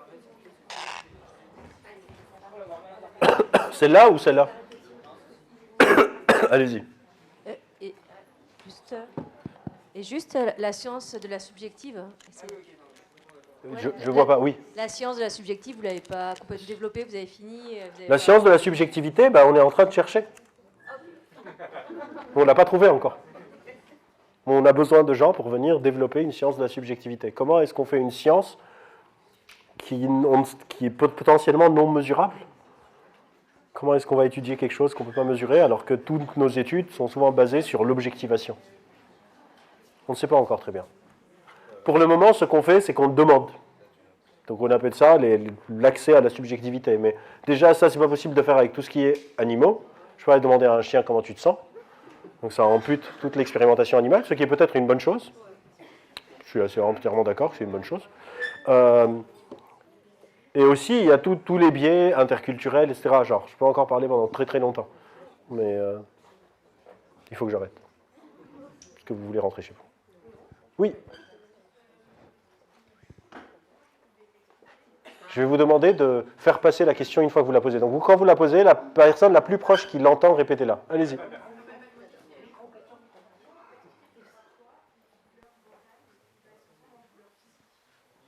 Comment vous expliquez, j'ai réussi à l'entendre, comment est-ce que vous expliquez parfois que les douleurs mentales ressemblent aux douleurs physiques? Parce que les douleurs sont tout le temps mentales et physiques. Ça n'existe pas une douleur juste physique, ça n'existe pas une douleur juste mentale. Par exemple, il y a des personnes qui ont des amputations, donc mon bras n'est plus là, et j'ai mal au bras. On appelle ça des douleurs fantômes. Il y a différents types de douleurs. Dans le Neuromania, il y a tout un chapitre sur les douleurs. Il y a les douleurs neuropathiques, il y a les douleurs inflammatoires, il y a les douleurs fonctionnelles. Mais toutes les douleurs sont tout le temps un mélange de bottom-up et de top-down. C'est pour ça que parfois, il y a des animaux qui se blessent et qui continuent à courir alors qu'ils ont des bouts de leurs organes qui pendouillent parfois. Ou on le voit même avec des humains. Une personne qui est en situation de danger, elle se fait piquer par un couteau par exemple, elle le remarque 20 minutes plus tard, alors qu'elle a un truc physique. Dans le livre, je raconte l'histoire de deux clous. Il y a ces deux personnes qui ne se connaissent pas, c'est vraiment deux personnes indépendantes. Un ouvrier dans un chantier qui se prend un clou dans sa chaussure, qui hurle de douleur. Ah, un clou a transpercé ma chaussure, mon pied est foutu. Il hurle de douleur, on l'emmène hyper vite aux urgences, on lui donne un calmant, on coupe la chaussure, le clou est passé entre ses orteils, il n'a rien, alors qu'il avait une douleur de fou. Un autre ouvrier dans un autre chantier qui ne se connaissent pas, est en train de travailler avec un pistolet à clous, puis il rentre chez lui, puis il dit à sa femme, j'ai un peu mal à la dent. Quoi ou non? Je vais vous montrer la photo, attendez. Je vais faire un partage de connexion et je vais vous montrer. Donc, il rentre chez lui, il dit, j'ai un peu mal à la dent, je vais attendre quelques jours pour que ça passe. Il attend quelques jours, c'est pas en train de passer. Attendez, je me connecte. Il va chez sa dentiste ou son dentiste, j'ai dit sa dentiste parce que moi j'ai une dentiste, mais ça peut être son dentiste. Il va chez et la photo est dans le livre d'ailleurs. Il va chez son dentiste ou sa dentiste qui lui fait une radio. Et voilà la radio du monsieur. Donc ça c'est les deux clous. Je vais vous montrer les deux photos. C'est le clou du spectacle. Merci. Hop. Regardez ce joli clou. Il n'avait pas mal. Il avait une petite douleur à la dent. Et ça, c'est... attendez. Et ça, c'est le clou de l'autre qui a marché sur le clou et qui a transpercé sa chaussure. Et si vous voulez, je vous montre encore autre chose. Il y a un homme qui a eu mal à la jambe. Attendez, non, je ne veux pas que vous voyez encore. Il y a un homme qui a eu mal à la jambe, qui va voir son généraliste. Il est français, c'était il y a quelques années. Il va voir son généraliste pour sa douleur de jambe. Il ne sait pas qu'est-ce qui se passe, son généraliste n'arrive pas vraiment trop à l'aider. Donc il lui dit, on va faire un IRM, pas fonctionnel, un IRM structurel, juste pour voir s'il n'y a pas quelque chose dans ton cerveau, une tumeur ou quelque chose. Le mec va à l'hôpital, il fait son IRM, voilà son IRM. Il y avait 80% de son cerveau qui manquait. Toute sa vie, il a vécu comme ça. Il a des enfants, il a un boulot, et ça n'avait rien à voir avec sa douleur.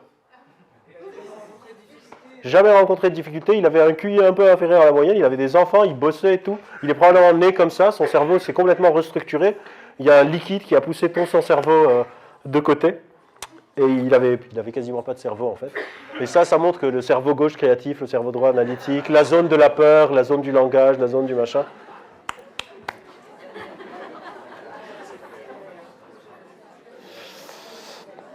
Est-ce qu'il y a d'autres questions? Ça, c'est les différents biais cognitifs. On en a déjà identifié à peu près 200. Oui. Bonjour.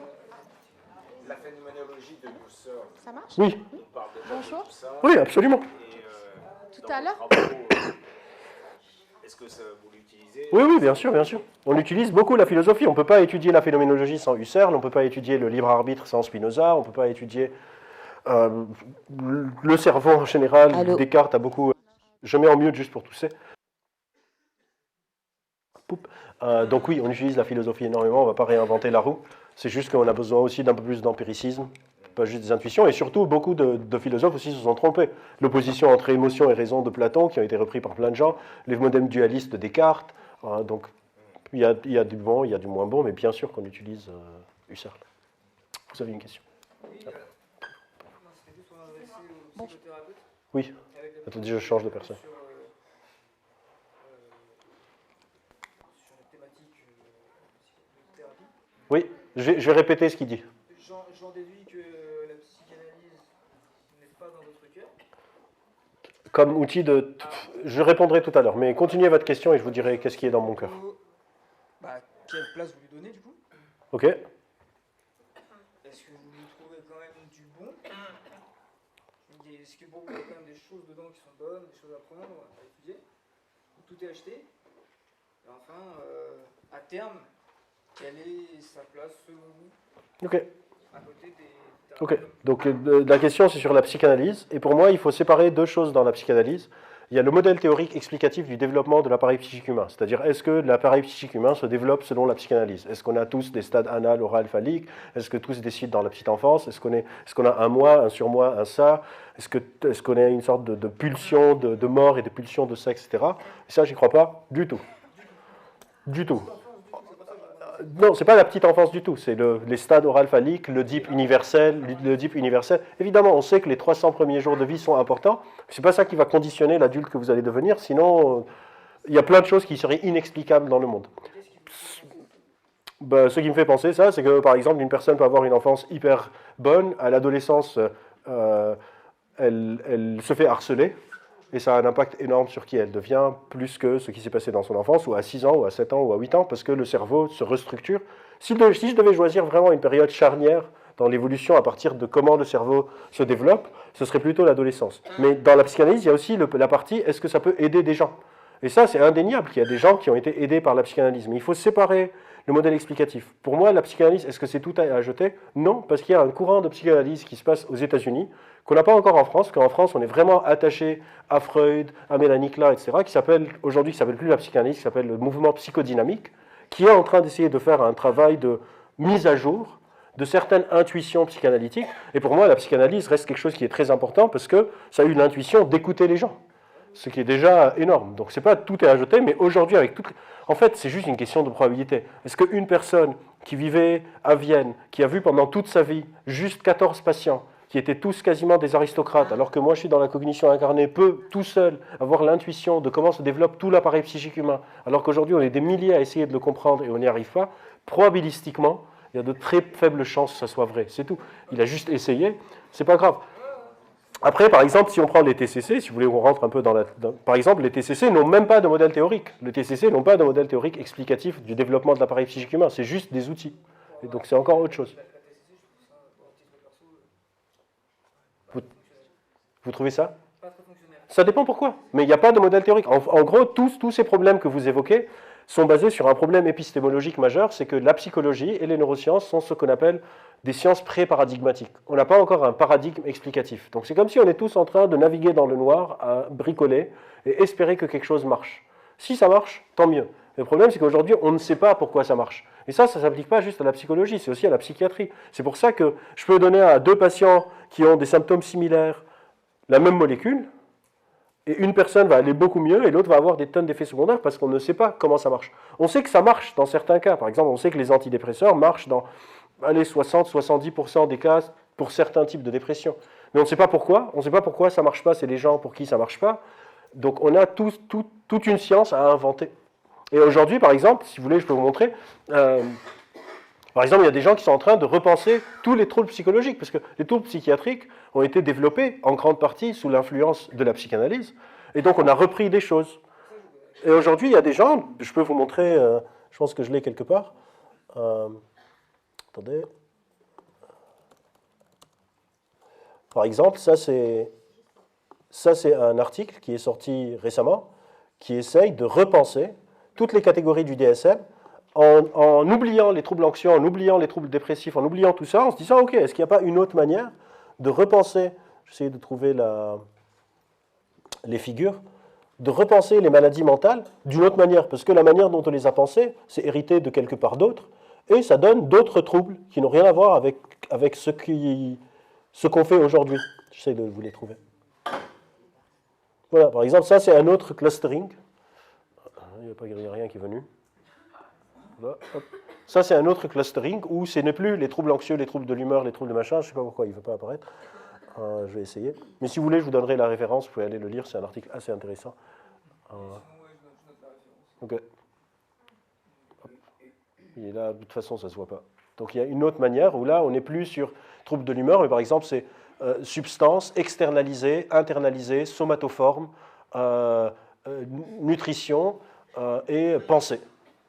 Trouble de la pensée, trouble de l'internalisation, c'est-à-dire des gens qui considèrent que c'est de leur faute alors que ça ne l'est pas. Trouble de l'externalisation, des gens qui pensent que c'est extérieur à eux alors que c'est intérieur à eux. Trouble de l'alimentation. Il n'y a plus du tout trouble anxieux, trouble déprimé, etc. Et tout ça, il y a tout un paradigme à inventer. On ne sait pas. Je n'ai pas entendu. Il y a un gros travail de différents découpages. Et donc, si vous voulez la référence, elle est là. Rethinking Categories and Dimensions in the DSM. C'est pas très compliqué. Une autre question, oui. Le micro, il est où? Il est là. Vous avez une question, madame? Non, mais si vous avez une question, posez-la si le micro est avec vous. Vous allez m'en poser deux, allez-y. Ok. Bonjour. Bonjour. Bonsoir. La première question, ça marche là? Ouais.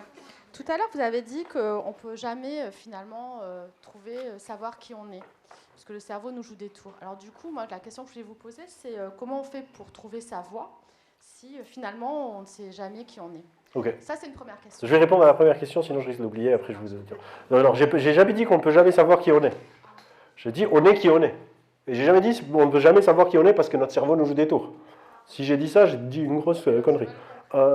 On est qui on est. En fait, vous êtes comment vous êtes en train d'agir. On ne peut jamais aller chercher comme si vous êtes un oignon et qu'il y a des fausses couches que vous devez enlever, les faux self par exemple, et trouver un vrai self. On a multiples self, il y a même tout un champ disciplinaire qui étudie comment on switch de self.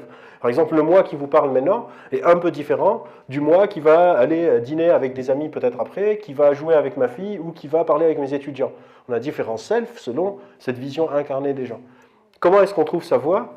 En l'empruntant. En fait, il y a deux types de problèmes dans le monde. Il y a ce qu'on appelle les problèmes mentalisables et les problèmes non mentalisables. Les problèmes mentalisables, c'est des problèmes que je peux résoudre en réfléchissant dans ma tête. Par exemple, je veux venir à Montpellier, je peux me dire, ok, moi j'habite à Paris, le train part de Gare de Lyon, si je prends la ligne 7, j'habite sur la ligne 7, je prends la ligne 7 puis la ligne 14, ça va me prendre 25 minutes et je vais arriver et je vais avoir mon train à temps. C'est un problème qui est mentalisable. Par contre, si moi je veux savoir, est-ce que je vais être satisfait dans mon nouveau boulot? Je peux me poser et réfléchir pendant des heures. Ça ne me servira à rien, c'est non mentalisable. Il faut que je le vive, que j'ai un feedback du réel et que je me dise ça me va ou pas. Le problème, c'est qu'aujourd'hui, c'est comme si on veut des garanties avant de vivre sa vie. Ça ne marche pas. Il faut vivre et c'est ce qu'on appelle les erreurs acceptables, les erreurs non acceptables. Les erreurs qui sont dommages, c'est quand c'est des erreurs que vous aurez pu prédire. Mais la majorité des erreurs de la vie, on ne peut pas les prédire. Je rencontre quelqu'un, je ne peux pas savoir est-ce qu'on va se séparer dans 20 ans ou pas. Il faut que j'essaye. Il faut que j'accepte que si j'essaye, je risque de perdre. Ça me fait penser à Charles Pépin qui dit qu'il faut échouer et que la culture occidentale n'accepte pas tellement l'échec. La culture américaine. Si Charles le dit, je dîne chez Charles demain. Donc Okay. Ma deuxième question, c'est un truc qui me... Non, après demain. perturbe On est jeudi beaucoup. ou mercredi? Vous avez dit... On est jeudi, demain. Vous avez dit, j'ai bien compris, qu'en fait, un psychologue peut... Enfin, quelqu'un peut comprendre que ce qu'il a vécu. Ok? Donc, si j'ai bien compris ce que vous avez dit. Non. Non, vous n'avez pas dit ça. J'ai pas dit ça. Ma question, c'était comment un psychologue, en fait... Non, mais évidemment que je ne peux pas juste comprendre ce que j'ai vécu, sinon... J'ai pas fini. Allez-y. Comment un psychologue peut comprendre quelqu'un et trouver des solutions à ses problèmes s'il n'a pas vécu ce que la personne a vécu? Parce que j'ai pas besoin de vivre. Imaginez que pour soigner quelqu'un qui est schizophrène, il faut être automatiquement schizophrène. Non, parce que j'ai étudié le truc. C'est pour ça que j'ai étudié pendant 10 ans, pour essayer de comprendre ça. Par contre, évidemment que je peux utiliser des gens qui ont vécu ça pour m'aider. C'est ce qu'on appelle les patients experts. Et on utilise beaucoup ce qu'on appelle des patients experts, parce qu'ils ont accès à cette phénoménologie. Donc moi, par exemple, quand je travaillais en psychiatrie, on avait ce qu'on appelle une liste de patients experts. Donc une personne, par exemple un jeune qui a vécu un premier épisode psychotique, je travaillais dans une unité pour des premiers épisodes psychotiques pour jeunes adultes, évidemment que je vais m'appuyer sur l'expérience des jeunes adultes, mais je n'ai pas besoin d'avoir vécu quelque chose pour le comprendre, je peux vous poser la question. C'est comment? Mon boulot en tant que psychologue, c'est de vous croire, pas de vivre ce que vous avez vécu. Si je vais attendre de déprimer, puis d'avoir un trouble anxieux, puis d'avoir un trouble de l'humeur, pour pouvoir commencer ma carrière, non, on n'a pas du tout besoin de vivre quelque chose pour le comprendre. On a plus de chances d'accepter quelque chose qu'on a vécu dans le cas de la douleur. Mais après, ça devient une sorte de croyance. Sinon, on ne peut pas communiquer. Parce qu'on ne peut savoir que ce qu'on a vécu. Et dans ce cas-là, en fait, on ne sait que nous. Et c'est tout. Parce que même si j'ai vécu, imaginez que vous avez un trouble dépressif et moi j'ai été déprimé dans la vie. Rien ne dit que ma dépression et la vôtre sont la même. J'ai jamais vécu votre dépression. Vous n'avez jamais vécu ma dépression. Et donc, dans ce cas-là, ça devient impossible de se retrouver sur rien du tout. Non, mon boulot, c'est de vous croire. Et après, d'utiliser ma connaissance, mes études, partielles, parce qu'on est dans une science pré-paradigmatique, pour ensemble voir qu'est-ce qui pourrait être adapté pour vous aider à aller mieux. Oui, madame, il y a ici. Oui, très bien, parfait. Parfait. Oui. Alors, ce n'est pas une porte d'entrée pour les sciences subjectives, mais l'intuition est quelque chose qu'on étudie. L'intuition, c'est une prise de décision pour laquelle on n'a pas accès aux étapes de cette décision. Par exemple, et l'intuition peut parfois être bonne, et l'intuition peut parfois être mauvaise. Par exemple, si moi je suis un joueur de jazz depuis 20 ans, vous me dites faites-moi un solo sur le saxophone, je vais le faire intuitivement. Si vous me demandez comment tu as fait, j'y arrive pas. Et si vous me dites pense pendant que tu le fais pour que tu puisses m'expliquer, je ne réussis plus. Mais si moi j'ai jamais joué au saxophone, vous me dites allez Albert, fais confiance à ton intuition, c'est une sorte de force magique qui marche tout le temps et fais-moi un solo de jazz, je vais vous casser vos oreilles. Donc l'intuition, souvent, est conditionnée par l'expérience sur un sujet, en sachant que l'expérience peut être implicite, pas nécessairement quelque chose que vous avez appris de manière formelle, et on l'étudie énormément dans la prise de décision. C'est une prise de décision. Quand on dit prise de décision, ce n'est pas genre une décision, c'est juste une cognition qui apparaît, et la personne ne sait pas quel est le cheminement qui a mené à cette décision. C'est la prédictivité du cerveau sans avoir accès aux différentes étapes qui ont mené à ce... On appelle ça une pensée automatique. On a tous des pensées automatiques qui apparaissent dans notre tête. Donc avec un faible niveau de conscience, on peut quand même y arriver. En gros, c'est ça. Pardon? Avec un faible niveau de conscience, finalement, on peut... C'est quoi un faible niveau de conscience? Genre on est conscient ou on est endormi ou... Alors, si on reprend par exemple, il y avait différents niveaux d'études, Ouais. dans le temps, Ouais. ou par rapport à la société, l'humain, etc. On va être conscient à un moment donné, à un endroit de ce qu'on pense, de Ouais. ce qu'on est. Ouais. Mais nos expériences passées nous ont donné un niveau de conscience qui est un peu plus loin potentiellement dans la mémoire. Je ne dirais pas un niveau de conscience. Vous avez par exemple un niveau d'expertise ou un niveau... on appelle ça en anglais de insight, de compréhension de soi. Mais la conscience, c'est avoir une phénoménologie. Et tout le monde, si quelqu'un vous parle, la personne est consciente. On peut avoir des états de conscience modifiés, par exemple. Je peux être saoul, je peux être mal parce que j'ai une douleur qui me grippe dans mon corps, etc. Mais en tout cas, d'un point de vue des sciences cognitives, on n'a pas des sortes de... Il y a des gens qui sont à un niveau de conscience supérieur, des gens à un niveau de conscience inférieur. Il y a des insights, des expériences, etc. Et on peut avoir une intuition à tous les niveaux de conscience, si j'utilise votre lexique. C'est juste qu'une intuition peut être meilleure ou pas bonne selon le sujet que je peux intuitiver. Je peux être très bon à intuitiver la compréhension d'autrui et être nul si intuitivement je veux savoir pourquoi ma voiture est tombée en panne. Ça dépend du sujet. C'est contextuel. Super, merci. Le micro est où? Allez-y. Vous avez le micro, vous posez la question. Voilà. Je voulais parler de l'effet placebo. Comment ça fonctionne en fait? Est-ce que c'est de l'auto-persuasion ou est-ce que c'est... Voilà, parce que moi je me dis, ouais, on va me dire... Alors, l'effet placebo, il faut savoir qu'en face de l'effet placebo, il y a un autre effet qui est tout aussi intéressant qui s'appelle l'effet nocebo, qui est l'inverse. Bon, par exemple, je bois de l'eau et quelqu'un vient et me dit « Merde, en fait, cette eau était empoisonnée, il y a de fortes chances que j'ai très mal au ventre, etc. » C'est des effets d'attente et des effets contextuels. Le seul truc important que je peux vous dire sur l'effet placebo, parce qu'on ne sait pas très très bien comment ça marche, c'est que l'effet placebo, ce n'est pas un truc qui n'existe pas. C'est pas genre l'effet placebo et le hasard, c'est pareil.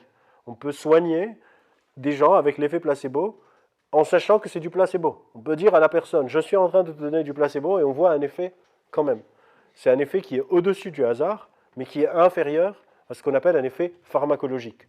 C'est-à-dire, si je vous donne un placebo, et je vous dis par exemple un nocebo, si je trouve ça plus cool qu'un placebo, je vous donne un nocebo, et je vous dis que cette pilule que je viens de vous donner est empoisonnée, vous allez avoir mal au ventre, mais si je vous donne un laxatif, et je ne vous le dis pas, indépendamment de vos croyances, vous allez probablement avoir une diarrhée.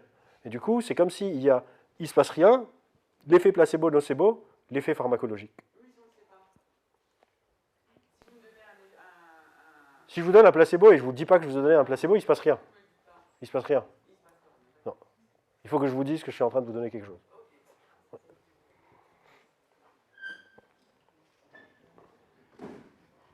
Le placebo est un facteur d'intentionnalité. Bonsoir. Bonsoir. Je voudrais avoir votre avis sur l'hypersensibilité. On en parle beaucoup aujourd'hui, que ça serait dû à un fonctionnement du cerveau, au vu de tout ce que vous avez dit. Est-ce que vous pensez à ça ou pas? Je ne connais pas assez bien le sujet. Je ne connais pas assez bien le sujet de l'hypersensibilité. J'ai regardé les derniers articles et l'hypersensibilité, il y a des articles, des tonnes d'articles grand public un peu, qui semblent être un peu de l'impression que j'ai eue avec... Donc j'ai confiance à 20% de ce que je suis en train de dire. C'est une sorte de plein de trucs. Dans la littérature scientifique, l'hypersensibilité, c'est un truc vraiment très spécifique qui touche à la perception. C'est l'hypersensibilité des sens. Des gens qui sont, par exemple, sensibles au bruit, sensibles à la lumière, etc., etc., etc. Et souvent, c'est une sorte de symptôme d'autre chose. C'est rare les gens qui ont juste de l'hypersensibilité. Et ça peut être à différents niveaux. Je fais une sorte de mini-revue de la littérature sur le sujet. Ça peut être au niveau de l'organe, genre des yeux, et ça peut être au niveau du cerveau, et ça peut être lié à autre chose. Mais je pense pas que... En fait, je pense qu'un mot qui dit hypersensibilité, c'est un peu trop large comme catégorie. Et le danger des catégories trop larges, c'est qu'elles deviennent un peu fourre-tout. C'est un peu ça le danger. Mais j'ai rien de hyper intéressant à dire à ce sujet. Oui. On ne peut pas déprogrammer un biais cognitif, c'est une sorte de fonction de notre cerveau. C'est pour ça qu'on ne peut pas rendre de notre cerveau notre allié en toute période et tout temps et tout univers. Les biais cognitifs sont nécessaires à notre cognition. Ce n'est pas souhaitable ni possible de ne pas avoir de biais cognitifs. Ce qu'on peut reprogrammer, ou plutôt désapprendre, c'est nos interprétations du réel, si on a des sortes de déviations systématiques du réel. Ça dépend de c'est quoi le biais. Par exemple, si je reprends l'exemple de l'anxiété sociale, on va faire de ce qu'on appelle une restructuration cognitive, ou on va faire une psychanalyse, on va faire ce qui marche pour vous, parce que ce que j'ai oublié de vous dire, c'est que je trouve par exemple la psychanalyse très intéressante si on la considère comme une philosophie de vie. C'est-à-dire une personne qui adhère à cette philosophie de vie, c'est super, comme il y a des gens qui sont épicuriens, des gens qui sont stoïciens, des gens qui sont existentialistes, etc. Et du coup, ça dépend de quoi, mais on va essayer ce qui marche le mieux. En fait, les biais cognitifs, quand ils sont délétères, sont souvent une sorte de certitude dans une situation ambiguë. Et ce qui marche le mieux, c'est pas de se rassurer, ça marche jamais, mais d'accepter l'incertitude. C'est-à-dire, si j'ai quelqu'un qui me dit « je vais échouer », je ne vais jamais lui dire « mais non, tu vas réussir ». Parce que son cerveau est en train de lui dire « tu vas échouer », et mon cerveau est en train de lui dire « tu vas réussir », alors que j'en sais rien. Si ça se trouve, la personne va échouer. Le but, c'est de réaccepter l'incertitude. C'est un peu comme la danseuse. C'est-à-dire, si mon cerveau est en train de me dire « elle tourne dans le sens inverse des aiguilles d'une montre » et ça me fait du mal, et moi j'essaye de renverser ça en me disant « non, elle tourne dans le sens des aiguilles d'une montre », alors qu'en réalité c'est ambigu, souvent la meilleure chose c'est d'accepter l'incertitude. Par exemple, dans l'anxiété, de procrastiner son stress. Je vais attendre que le truc se passe et je vais voir comment ça s'est passé. J'accepte que maintenant, cette information ne vient pas de la réalité, mais elle vient de ma stabilisation de l'ambiguïté, de mes processus top-down. Et donc, la manière de résoudre le biais, c'est d'accepter l'incertitude, pas de remplacer une fausse certitude par une autre fausse certitude.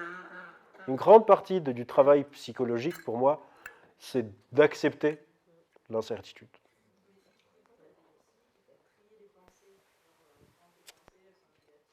Oui, ça c'est par exemple dans les TCC. On a ce qu'on appelle une analyse fonctionnelle des cognitions. Ça peut marcher pour certaines personnes qui ont besoin de ça, et pas. Vu qu'on est encore dans une science pré-paradigmatique, il n'y a pas un truc qui marche pour tout le monde. Ça n'existe pas. Si quelqu'un vous dit, moi j'ai une solution qui soigne la schizophrénie, la dépression, l'anxiété, probablement il veut te faire de l'argent sur votre dos.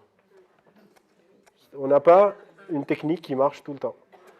Mais on sait qu'il y a des choses qui marchent plus que d'autres dans certaines situations. Par exemple, si vous avez une phobie, on sait que la thérapie d'exposition marche beaucoup plus qu'une approche systémique, par exemple. On a une littérature aujourd'hui, mais on ne sait pas pourquoi. Pour l'exposition, ce n'est pas vrai, on sait pourquoi, mais pour plein de choses, on ne sait pas pourquoi. Et ce n'est pas grave. Pendant toute l'histoire de l'humanité, on a utilisé plein de choses sans savoir comment ça marche. C'est juste qu'il faut être plus précautionneux, parce qu'on peut avoir des facteurs confondants, genre des considérations épistémologiques, ce serait un peu long pour expliquer. Mais on a une bonne idée aujourd'hui de selon c'est quoi le trouble, si nos catégories de troubles sont bonnes, parce qu'on est en train de les réorganiser,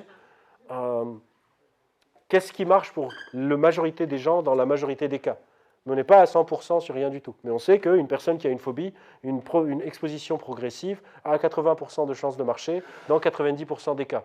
Alors que pour un trouble bipolaire, une approche va avoir 20% de chances de marcher pour 30% des gens. Selon les troubles, ce n'est pas du tout égal. Il y a des troubles qu'on sait mieux soigner que d'autres, de manière pharmacologique, de manière de prise en charge thérapeutique, de thérapie de groupe, de thérapie systémique, c'est-à-dire de ramener tout le système. Donc parfois, je vais demander à des patients de venir avec leurs parents, leurs amis, pour que je puisse avoir une autre vision de la personne que la vision qu'elle me rapporte. Parce qu'encore une fois, moi j'ai la personne qui vient me voir en thérapie, elle me raconte juste son point de vue. Si ça se trouve, le problème ne vient pas de son point de vue, mais de comment les autres l'aperçoivent. Imaginez que j'ai un mec qui vient me voir et qui me dit j'ai des problèmes avec mes relations sociales alors que je suis hyper sympa. Est-ce que vous connaissez une personne, genre, je vais utiliser un mot un peu vulgaire, mais c'est pas grave, est-ce que vous connaissez genre un connard qui se considère être un connard? Si ça se trouve, mon patient, c'est un connard. Comment je vais le savoir, moi? Il maltraite tout le monde, il manque de respect, il parle mal, etc. Lui, il ne va jamais me rapporter ça. Jamais. C'est la même chose avec les tests de personnalité. Jamais vous allez faire un MBTI, le MBTI va vous dire « vous êtes un salaud ». C'est tout le temps 70% de choses positives.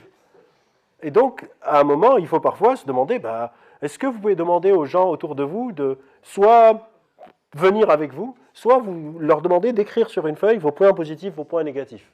Le patient va venir avec une liste. Ça, c'est ma mère, ça, c'est ma sœur, ça, c'est mon meilleur pote, ça, c'est ma conjointe ou mon conjoint, ça, c'est mes collègues. Et après, je vais, moi, regarder et lire. Est-ce que ces gens disent des choses similaires? Est-ce qu'il y a une grande disparité? Quelqu'un me dit hyper drôle et l'autre me dit hyper sérieux. Par exemple, au travail, quelqu'un me dit sérieux, rigide, rigoureux, et ses potes me disent hyper drôle, marrant, déconnant. Je vais dire, est-ce que vous pouvez m'expliquer pourquoi il y a cette disparité? Donc c'est différent, hein? Oui, mais moi, la personne aussi, elle me raconte, parfois la personne qui vient me raconter, elle ne m'a pas dit qu'elle a deux personnalités opposées selon le contexte. Donc, parfois, j'ai besoin de la vision, on est des animaux sociaux. Tout le but, c'est de sortir de la vision qui dit que l'humain fonctionne selon l'humain. C'est l'humain fonctionne selon l'interaction entre sa psychologie ou son cerveau, vous pouvez appeler ça comme vous voulez, son état physiologique et son environnement. Est-ce que la solution ne serait pas de tout faire pour aimer son passé, son présent et avoir du désir pour l'avenir? Si, mais comment on fait ça? C'est un peu comme si je vous dis la solution pour la faim dans le monde, c'est de nourrir tout le monde. Et je suis complètement d'accord, mais on ne sait pas comment faire. Il y a des pistes quand même, il y a le travail. Oui, il y a des pistes, mais elles sont encore balbutiantes. Ouais. Et si vous avez des pistes solides, vous venez quand vous voulez, je vous emmène dans le département de psychiatrie, je vous donne 6 mois dedans, et on fait un protocole expérimental avec grand plaisir. Grand plaisir, quand vous voulez. Vous m'écrivez un mail, vous me dites, moi j'ai une piste que je pense marcherait mieux que ce qui existe aujourd'hui, et on met en place un protocole. Non, Pardon? Oui, c'est trop dur. Général. Pardon? C'est trop dur d'avoir des pistes. Oui, moi je pense que c'est trop dur d'avoir des pistes en général. Oui.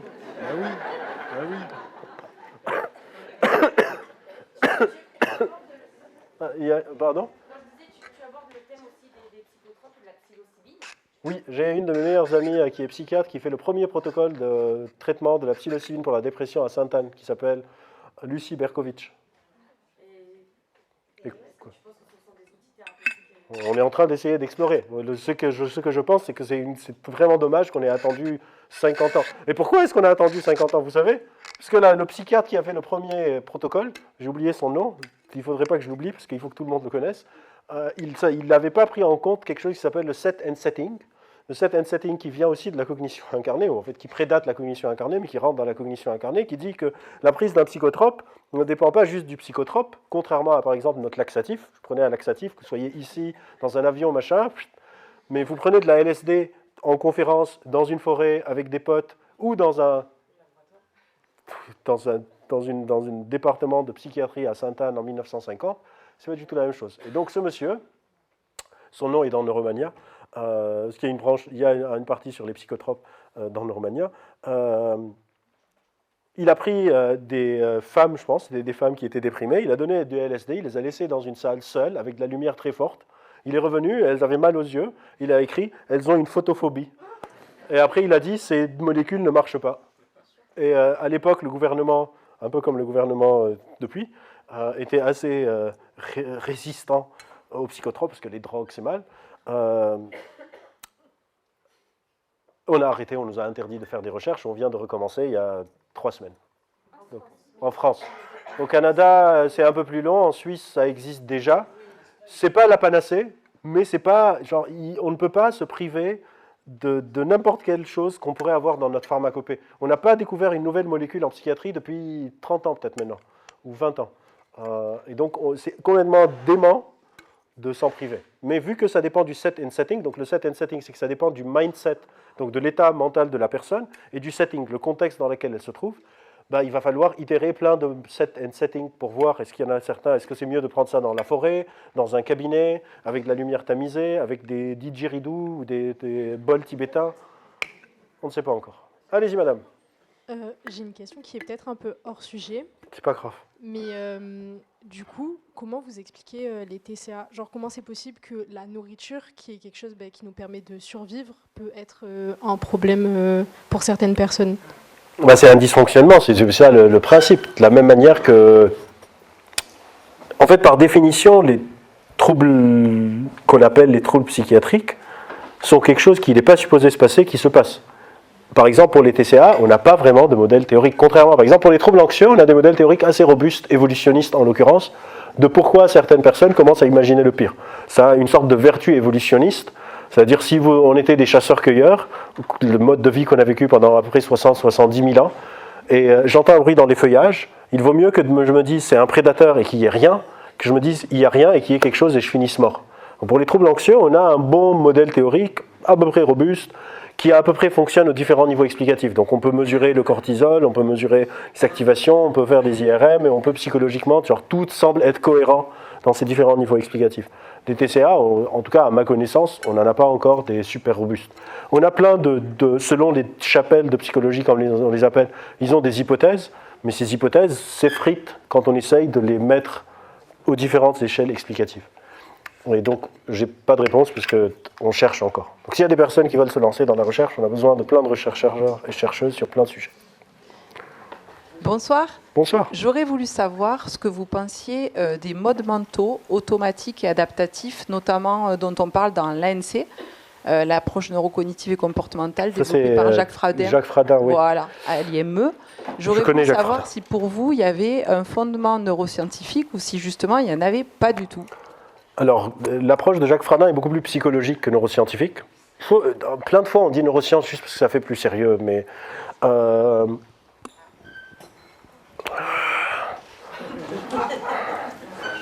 comment je vais dire, une grande partie de l'approche n'est pas nouvelle, en fait. On va dire ça comme ça.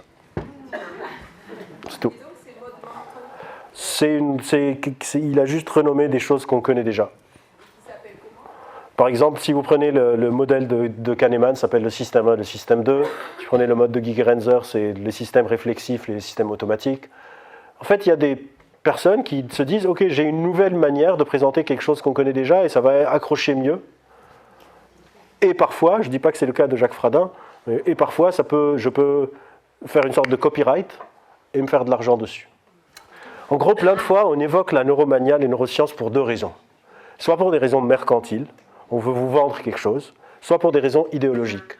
On veut vous prouver que c'est la faute à quelque chose pour invisibiliser la faute à autre chose. Pour faire simple. Donc, par exemple, le Sri Lanka pour le réchauffement climatique, c'est idéologique, c'est une individualisation de combats qui devraient être sociétaux. Les tests de personnalité, sur des raisons mercantiles, ça coûte entre 900 et 1000 euros un MBTI, et ça permet de dire c'est la faute à la personnalité de la personne, et ça évite d'invisibiliser. Donc c'est mercantile et idéologique en l'occurrence. Bonsoir. Bonsoir. Alors, on s'est rendu compte pendant la période Covid, etc., de tous les problèmes qu'il pouvait y avoir au niveau de la santé mentale. Oui. Mais d'une manière générale, qu'est-ce qu'on pourrait faire ou qu'est-ce qu'on pourrait mettre en place collectivement ou en tout cas en parcours médical sur une vie pour essayer d'avoir une meilleure santé mentale? Bien dormir, bien manger, bien boire de l'eau et avoir des potes. Voilà. Et espérer que ça se passe bien. Vous parliez du fait que le cerveau était prévisionnel. Prédictif. Prédictif. Ouais. Et est-ce qu'on peut pas dire qu'il est intentionnel? Il est intentionnel aussi. Il cherche l'action. Tout le but du cerveau, c'est de savoir quoi faire. Ça marche pas là. C'est tout. Si. C'est l'action qui compte. Allô? Il est approximatif, prédictif et cherche l'action. Donc on peut dire intentionnel. Approximatif, prédictif et intentionnel. Ça me va. J'avais une question par rapport au biais cognitif, par rapport au TOC. On parle d'anxiété. Est-ce que vous avez un point de vue là-dessus? Est-ce qu'on peut déformater, on va dire, une croyance On peut. Il y a des thérapies qui sont spécifiques au TOC. Il y a même des opérations de stimulation cérébrale profonde pour les TOC très très résistants. Ça dépend des TOC, ça dépend de l'âge. Parce que par exemple, il y a plein de TOC qui arrivent à certains âges qui sont normales, qui font partie du développement. Entre 8 et 10 ans, par exemple, si quelqu'un vient et me dit « mon enfant il a 10 ans, il a des TOC », je leur dis « attendez encore 2 ans ». Donc ça dépend. Et ça dépend si c'est des TOC de rituels, si c'est des TOC de comptage, si c'est des TOC mentaux, donc ça dépend. Mais on a des choses qu'on arrive à peu près à faire pour les TOC. Ouais. Merci. Merci beaucoup.